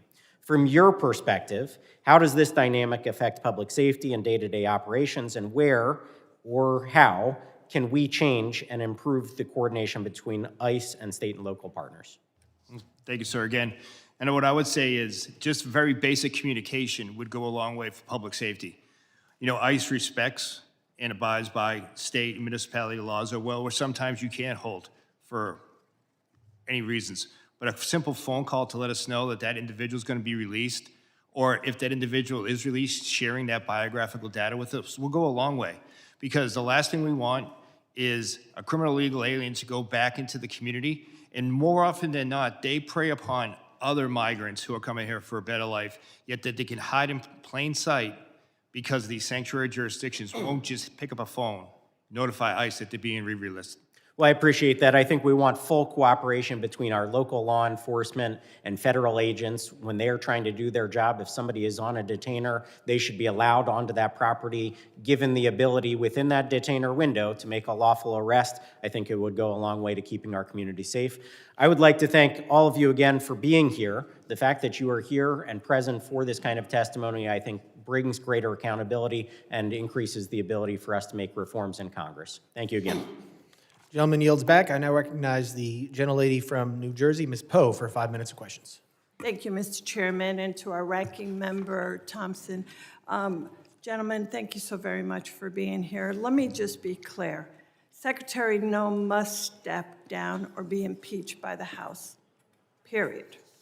The lawlessness, the cruelty, the outright viciousness that she has created has destroyed an agency whose very mission is to protect our country. Under Noam's leadership, congressional oversight is ignored, detention visits are blocked, due process is ignored, and laws are broken without thought. This is the first time any of you have testified before our committee. It took 2 American citizens being murdered in cold blood to get you to show up. ICE raids schools, churches, and hospitals. And let's not forget 5-year-old Liam Ramos. You used him as a bait and then detained him despite his father legally seeking asylum. Liam is the face of your cruelty. My district is one of the most ethnically diverse in America. Our diversity is our strength, but somehow you all seem to believe it's a weakness. Last fall, the Supreme Court greenlit ICE's ability to yank people off the street based on one thing, such as, quote, the type of work one does, speaking Spanish or speaking with an accent, and their apparent race or ethnicity. Mr. Lyons, I speak Spanish. If I wasn't wearing my member pin, would me being a Latina or speaking Spanish be enough for ICE agents to harass me or shove me into one of your unmarked cars? No, ma'am. I speak for all of us when I say that I think we know the real answer to this. These are the realities traumatizing my constituents. We know that ICE is transferring New Jersey detainees to other states like Texas, ripping them from their families and leaving them unable to challenge their detention. Mr. ICE, yes or no? I'm sorry, Mr. Lyons. Yes or no? Ma'am, I'm sorry. Will you provide us with a list of people ICE has transferred from New Jersey to other states so that I can inform their families where they are? Yes, ma'am. These are people like my constituent, Lee Cordilla, whose ICE shipped to Texas and continues to detain despite 2 judicial orders compelling her release. Over the weekend, Lee Cow was hospitalized for 72 hours while her family had no idea where she was at, nor the status of her condition. Mr. Lyons, would you be willing to look into this to make sure to release my constituent? Why have we failed? Why have you failed to inform her family where she was sent and the status of her condition? When will she be freed? Yes, ma'am, you have my commitment that I'll look into that. Thank you. Now soon, Mr. Lyons and all of you, my district will host the World Cup matches and hundreds of thousands of visitors will come. Visitors' confidence is plummeting and jeopardizing the World Cup. Mr. Lyon, will you commit to ensure that pausing its operations and raise at FIFA matches and other FIFA-sanctioned public events? Ma'am, ICE, specifically Homeland Security Investigations, is a key part of the overall security apparatus for the World Cup. We're dedicated to securing that operation, and we're dedicated to the security of all our participants as well as visitors. You realize that if they feel that they're going to be wrongfully incarcerated or wrongfully pulled out, that's going to hurt this entire process. I hope you realize that. Yes, ma'am, and ICE is dedicated to ensuring that everyone that visits the facilities will have a safe and secure event. Without these assurances, our local communities and national reputations will indeed be suffered. Thank you, Mr. Chairman. I yield back. Gentlelady yields back. I now recognize the gentleman from North Carolina, Mr. Knott, for 5 minutes of questions. Thank you, Mr. Chairman. Using the trope, diversity is our strength as an excuse for lawlessness is unbelievably naive and dangerous. Nobody in this room would say that diversity is a bad thing. Lawlessness is a bad thing. Law and order is much more of our strength than open bordered policies that welcomes anybody with no vetting. And when you get down to the nuts and bolts of this issue, We would not be having this hearing if the Democrats attacked illegal immigration with the same vigor that they're attacking law enforcement and the men at this table. That's a fact. And it's worth noting that the dishonesty in framing these issues has been unbelievably obvious. It's been consistent. And just as an anecdote, Mr. Lyons, was Liam used as bait by your agency? No, sir. Actually, law enforcement officers took care of the child after the father abandoned him at a... Walk us through what that means. So, sir, the individual that was driving that vehicle with Liam was in fled from the scene from the officers. He was obviously upset. We comforted him. The officers actually placed him in one of our vehicles, played his favorite song, favorite music. Then they took him to McDonald's. You all got him McDonald's. So you all did not abduct him. You did not use him as bait. Any characterization of that is a lie. And it has been repeated over and over by the Democrats to frame your agency. You know, it's worth noting again that the Democrats fought to prevent any vetting of 20 million illegal immigrants into this country over the last 4 years. They attack agents rather than those who are assaulting agents today. They continually misframe what's happening in the ground. They continually malign the law enforcement officers who are providing legal structure to otherwise lawless landscapes in this country. And it's worth noting that there have been roughly 2 million people in the country who have been removed in the last year, some voluntarily, and then some by forced deportations. We've heard roughly about 25 cases of alleged abuse. Some of them, as I just pointed out, are dishonestly framed. But let's do a favor to the Democratic side. Let's increase that number by 1,000 times. 25,000 cases of alleged abuse or improper protocols. We are still operating at roughly 99% proficiency. Given the scale of the problem, the scale of the solution that you all are operating under, your agents are doing a remarkable job, and I thank you. But one issue that I want to talk about is this idea of sanctuary policies. Sanctuary policies is not just a passive relinquishing effort. It's an active obstruction. Isn't that true, Mr. Lyons? Yes, sir. And what I mean by that is, when I say it's an active, to be specific, there are sanctuary states and cities that will release violent criminals rather than handing them over to pursuing federal law enforcement. Isn't that correct? That is correct, sir. I left the hearing a few moments ago just to find a quick example. Here's one right behind me. Just 30 hours ago, an illegal alien arrested for stabbing an American in the back. He was charged with attempted murder. He pled to a lesser offense. The feds wanted him, sought a detainer, and then rather than hold him for your agent's pickup, he was released back into the streets of Maryland. That is not an unusual action from local hostile law enforcement, is it, Mr. Lyons?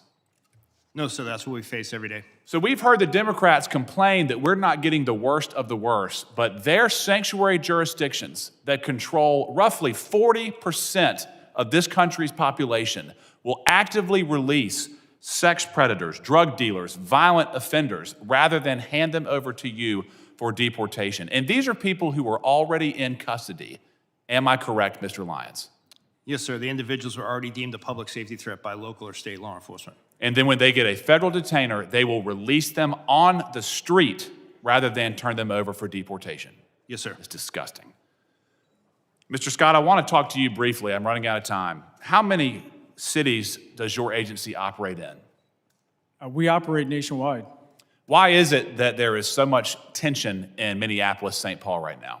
Because paid agitators are actively trying to stop law enforcement action. Without that, you wouldn't even have any idea most of these arrests were taking place. In many parts of the country, local law enforcement assists your efforts to bring legal structure to these lawless areas. Isn't that correct? That's correct. And when order is maintained, you can do your job peacefully, correct? Correct. And all we've ever asked is for law enforcement to do their job, not necessarily. In Minneapolis, St. Paul, local law enforcement in some cases have been prohibited from maintaining order so you can do your job. Isn't that correct? Correct. Gentleman's time is I yield back. expired. Thank you. I now recognize a gentleman from Virginia, Mr. Walkinshaw, for 5 minutes. Thank you, Mr. Chairman. Director Lyons, your opening statement referenced the importance of protecting children, and I'm glad to hear your commitment to that. I want to focus on one of President Trump's mass deportation policies that the experts say harms children: child detention. In this administration, under your watch, ICE has booked nearly 4,000 children. And 1,000 of them have been held longer than the court-ordered 20-day limit. Recently, ProPublica obtained handwritten letters and drawings from children detained by ICE. These are letters from children describing what it feels like and what it does to them when the government locks them up. This is Ariana. She's 14 years old, detained for 45 days. Since I got to this center, all I feel is sadness and mostly depression. This is Mia, 7 years old. I don't want to be in this place. I want to go to my school. This is Scarlett, 17 years old. I feel very bored and overwhelmed because I am locked up. This is Gabby, 14 years old. I feel so much sadness and depression of not being able to leave. This is Maria, 9 years old. Me and Dilly am not happy. Please get me out of here. This is a 12-year-old going to the doctor, and the only thing they tell me is drink more water. The water here is what makes people sick. And this one got me, Mr. Lyons, because this is a 5-year-old, Luis Annie. My son's 5. He can't write many words, but he can communicate through drawings like this. This is a picture of Luis Annie's family. And you might be able to see that none of the faces are smiling. Child detention is not required by law. You know that. It's not the only option available. And it's not effective. We know that community-based alternatives can ensure compliance with proceedings without traumatizing these children. Yet, you continue to detain and hold children for weeks or months, depriving them of school, stability, leaving them afraid, sick, and confused.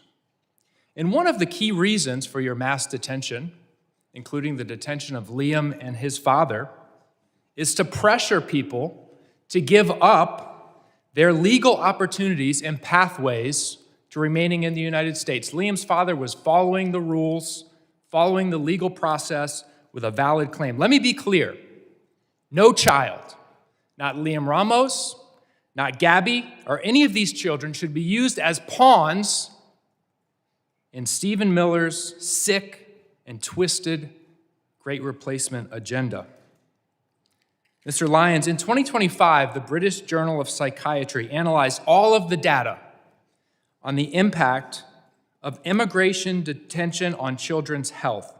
Have you read that study and analysis? No, sir, I haven't. You're the director of you are not familiar with that literature. No, sir. You could tell me, I'm sure, chapter and verse on the tactics and the equipment that your agents use, military-style equipment across the country in American cities, but you don't know anything about the literature of the impacts of your policies on children. You haven't read it. No, sir.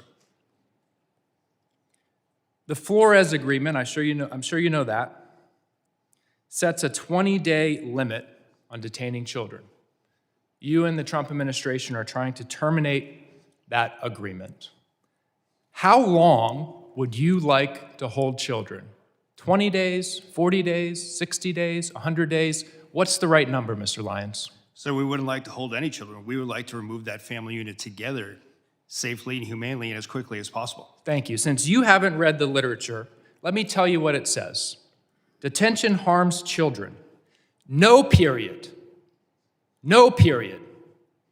Not 20, 40, 75 days that you're holding children can be deemed safe. All detention of children has adverse impacts and is profoundly detrimental. Your policies are profoundly detrimental to children. I yield back. Gentleman yields back. I now recognize the gentleman from California, Mr. Fong, for 5 minutes of questions. Thank you, Mr. Chairman. Thank you all for those who are here testifying. I want to thank you to you and your teams and your personnel for what you do. Commissioner Scott, you mentioned in your testimony, national security cannot exist without effective border security. Couldn't agree more. Everyone on your teams are doing tremendous work under difficult conditions, and I want to thank you all. I do want to ask and dive in a little deeper as a Californian on the dangers and the consequences of these sanctuary policies. Director Lyons, I was in the state legislature in 2017 when sanctuary state policies were put in California. I opposed SB 54 because at the time, and everything has proven to be true, it was outlined that the impact on ICE and Border Patrol agents was that there would be reduced information and access, agents would be conducting higher risk enforcement operations, and that there would be operational constraints when it comes to limiting cooperation between state and local law enforcement. I wanted to get your perspective, Director Lyons, and I'll go to you, Commissioner Scott, as well. Can you give specifics on how these sanctuary state policies impact your operations in real time compared to non-sanctuary operations? Well, sir, for ICE, what I would I'll refer back to what we talked about earlier in my testimony, the fact that when state or local or county agencies don't cooperate with Immigration and Customs Enforcement, it forces us to go back out to the community, which we don't want to do. It also increases the number of assets we have to put towards that arrest. Like I said earlier, I would much rather send 1 or 2 agents or officers to make that arrest in a safe, secure location rather than being out in the street. It's safer for everyone involved.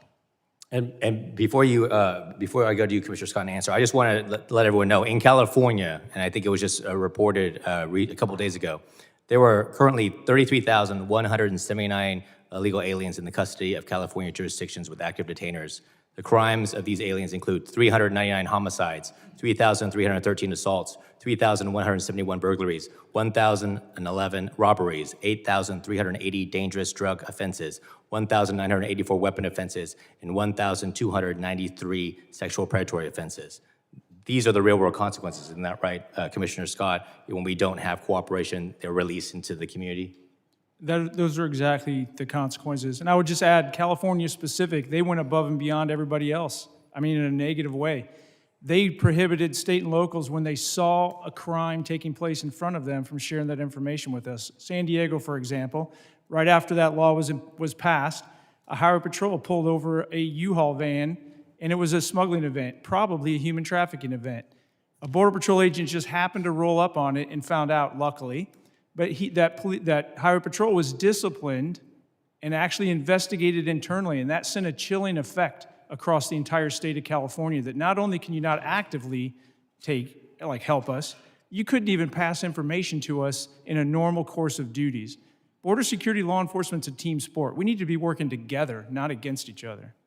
Now, can you explain what would have happened, and I think you alluded to it, but what would have happened prior to that if there was local and state coordination with federal law enforcement? On a daily basis, especially along the southwest border, and let's not forget, and the coast, because we have boats coming in, when a state or local agency would see illegal activity that they could take action on, and then they saw a federal crime, they would contact us. It happened all the time, and that completely ceased to exist when SB 54 was passed. And these crimes, of course, as you mentioned before, if you go into specifics, I mean, this is trafficking, both humans and drugs. This is rape, assaults. I mean, anything. You're telling me that if any of those crimes occurred, if right now in California, if someone witnessed it, if a state law enforcement or local law enforcement witnessed these crimes being committed, they could not notify you. They have some felony exceptions, but in most cases, you don't know until you start asking questions if it's just a smuggling event or a human trafficking event. Until you actually pop the trunk of the vehicle or the back of the car, you don't know what commodity is back there, if it's people or something else. It put a chilling effect beyond the actual written language on any kind of cooperation in the state. Well, I want to thank you for that. Yes, there were some exceptions when it comes to felonies, but someone who lives in California and was there for the discussion and debate, everything we warned about when it came to sanctuary state policies and the consequences to our community and the consequences to public safety, they have come true. And that is sad and unfortunate, and we need to undo those policies. So I want to thank you all for your leadership and testimony and your work. Thank you, and Mr. Chairman, I'll yield back. Gentleman yields back. I now recognize the gentleman from Louisiana, Mr. Carter, for 5 minutes of questions. Mr. Chairman, thank you very much. And to our witnesses, thank you for being here. What we've heard today and seen play out in the streets of this nation for the past year, straight out of the Trump administration's fascist playbook. Cheat, murder, lie about it, practice the art of mass distraction. The American people are not happy about this. This administration's officials are sitting before us. 2 people are dead. I understand that there's an investigation and you cannot go into the details about that. But there certainly appears to be no shame on the part of these officials who've undoubtedly watched some of your officers conduct themselves in ways that I know you don't condone. Not as law-abiding people, right? So I got to give you the benefit of the doubt. And I can't understand why you show no shame, no contrition, no remorse for the human lives that have been lost, or for the trampling of the Constitution and the tearing apart of the moral fiber of our nation.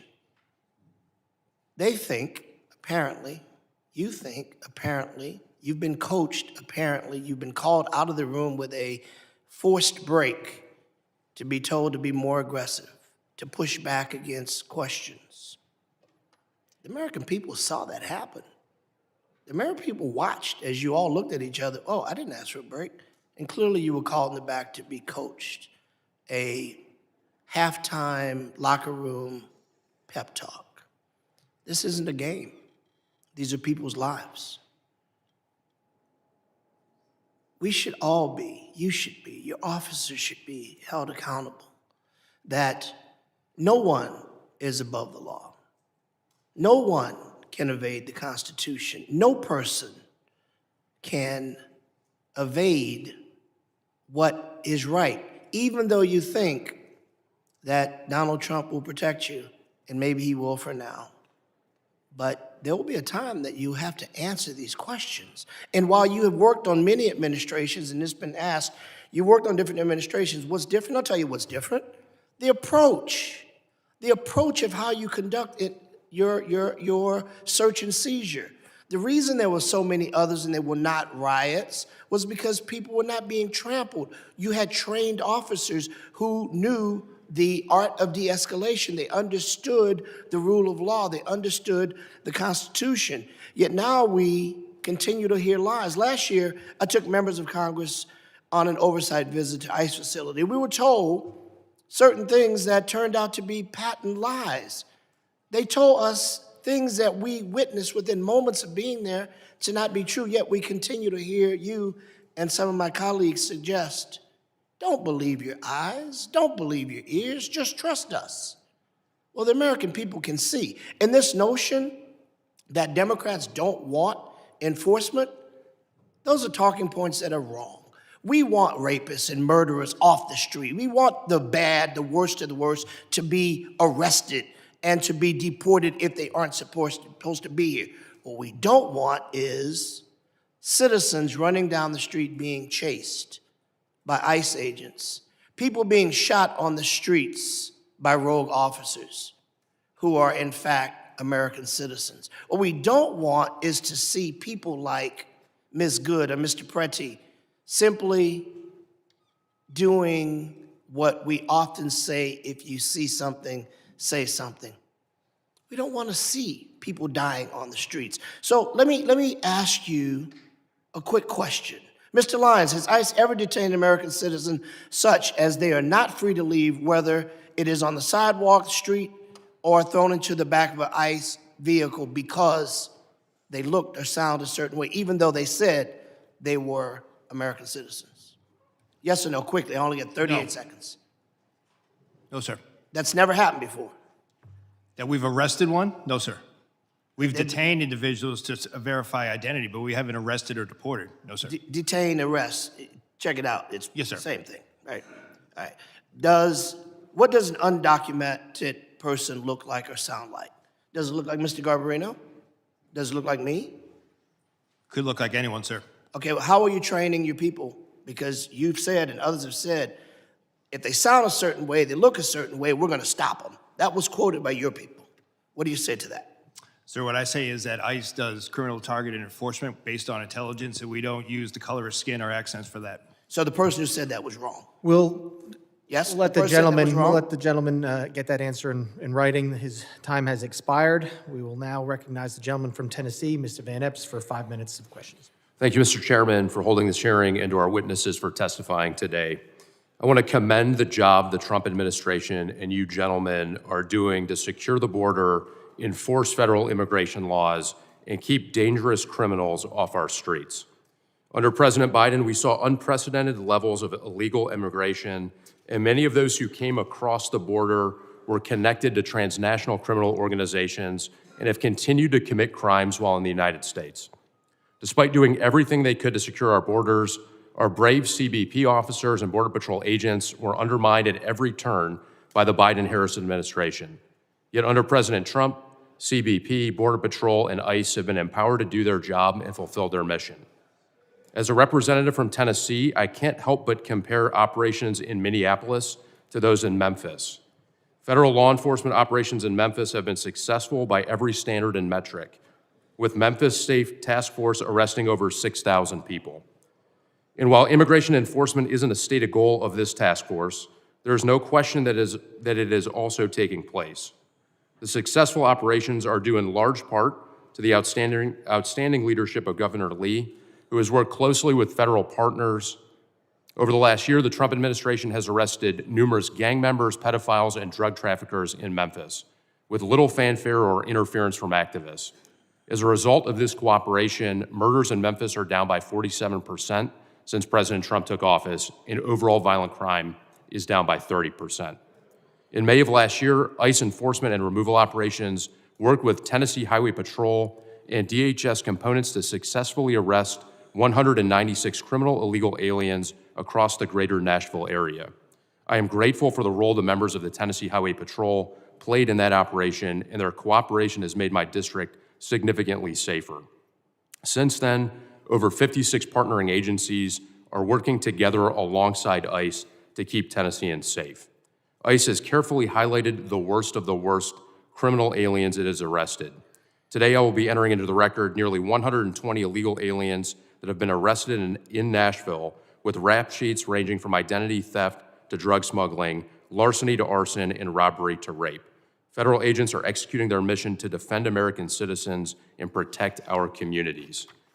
The major challenge we've seen in Minneapolis and similar cities are directly caused by sanctuary city policies and the refusal of local leaders to enforce the law, preventing local law enforcement from working with ICE.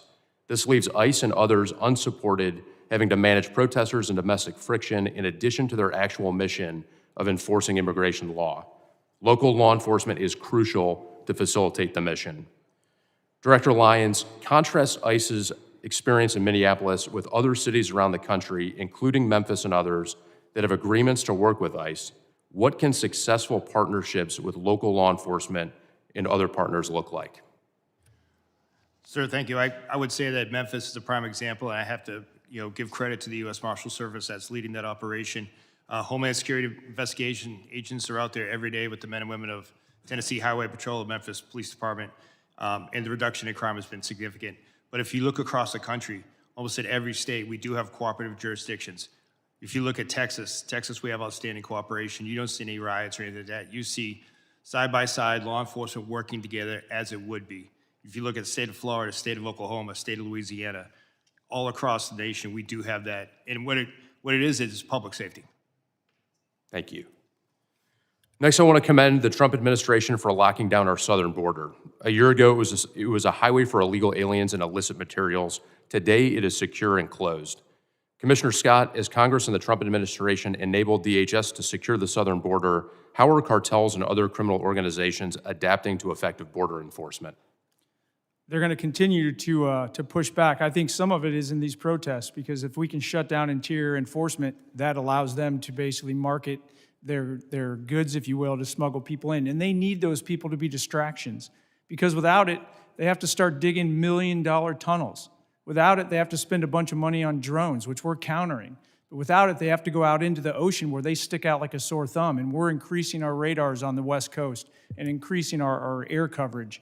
Basically, it affects their bottom line, and it makes it harder and harder for them to bring their poison and anybody that wants to threaten this country that's willing to pay them here.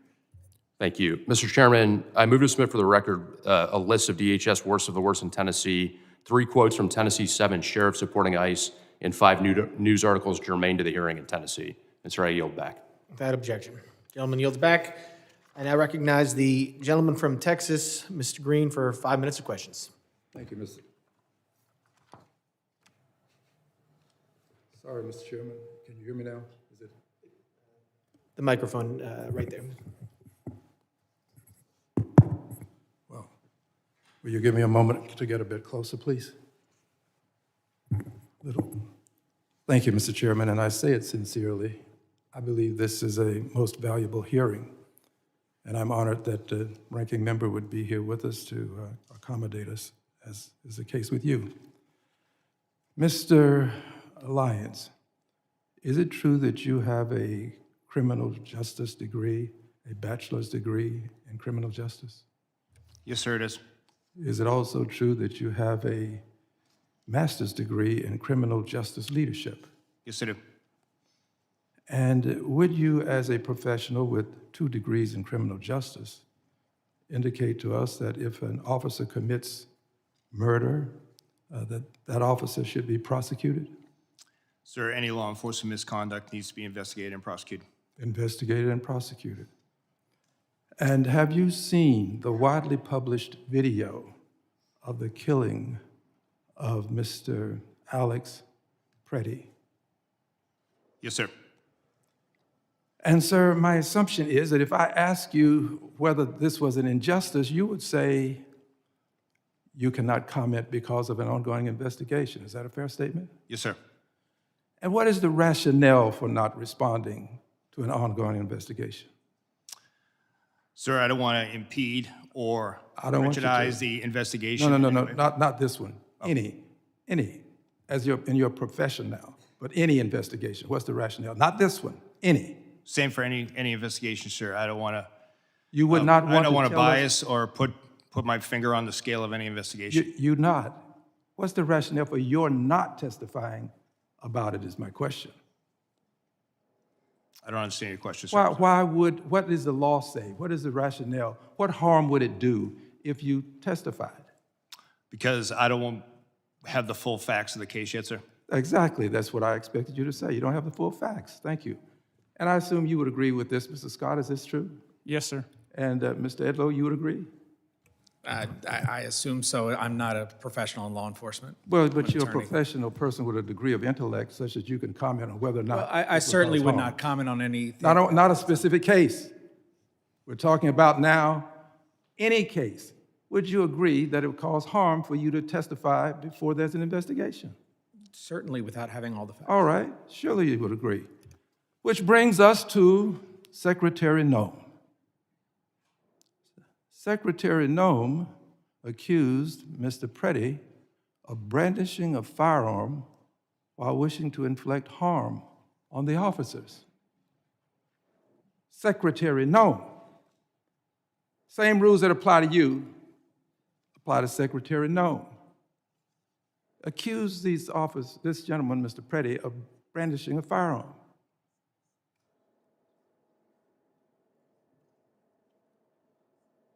Secretary Nome doing this when she did without an investigation. We have to agree that there's not been an investigation. I don't think I have to ask you that. Not a complete investigation that we know of anyway. She did it right afterwards. Having done this, she is violating this very basic principle that you have called to our attention today. And we have to ask ourselves, why would she go so far as to say brandishing when he did not? The video will clearly show it. And she said wishing to inflict harm. Did not inflict any harm. But the secretary, without an investigation, made these comments. I'll tell you why. The secretary was in a rush to cover up, to make sure that she was protecting the officers without regard for the life that was lost. And in doing this, she was violating not only this basic moral concept, she was breaking the law. The secretary should be investigated right along with those officers who are out there engaged in this ungodly conduct. She should be investigated. And in my opinion, based upon my observation, secretary should not only be investigated, the secretary should be prosecuted right along with those officers. This man did not brandish. This man was not armed. This man did not attempt to hurt those officers. They should all be prosecuted. And you persons associated with the Trump Gentleman's time administration say lock her up. I say lock her up. Gentleman's time has expired. I now recognize the ranking member for UCIS. That's correct, Mr. Chair. Mr. Chairman, I ask unanimous consent to insert two statements for the record.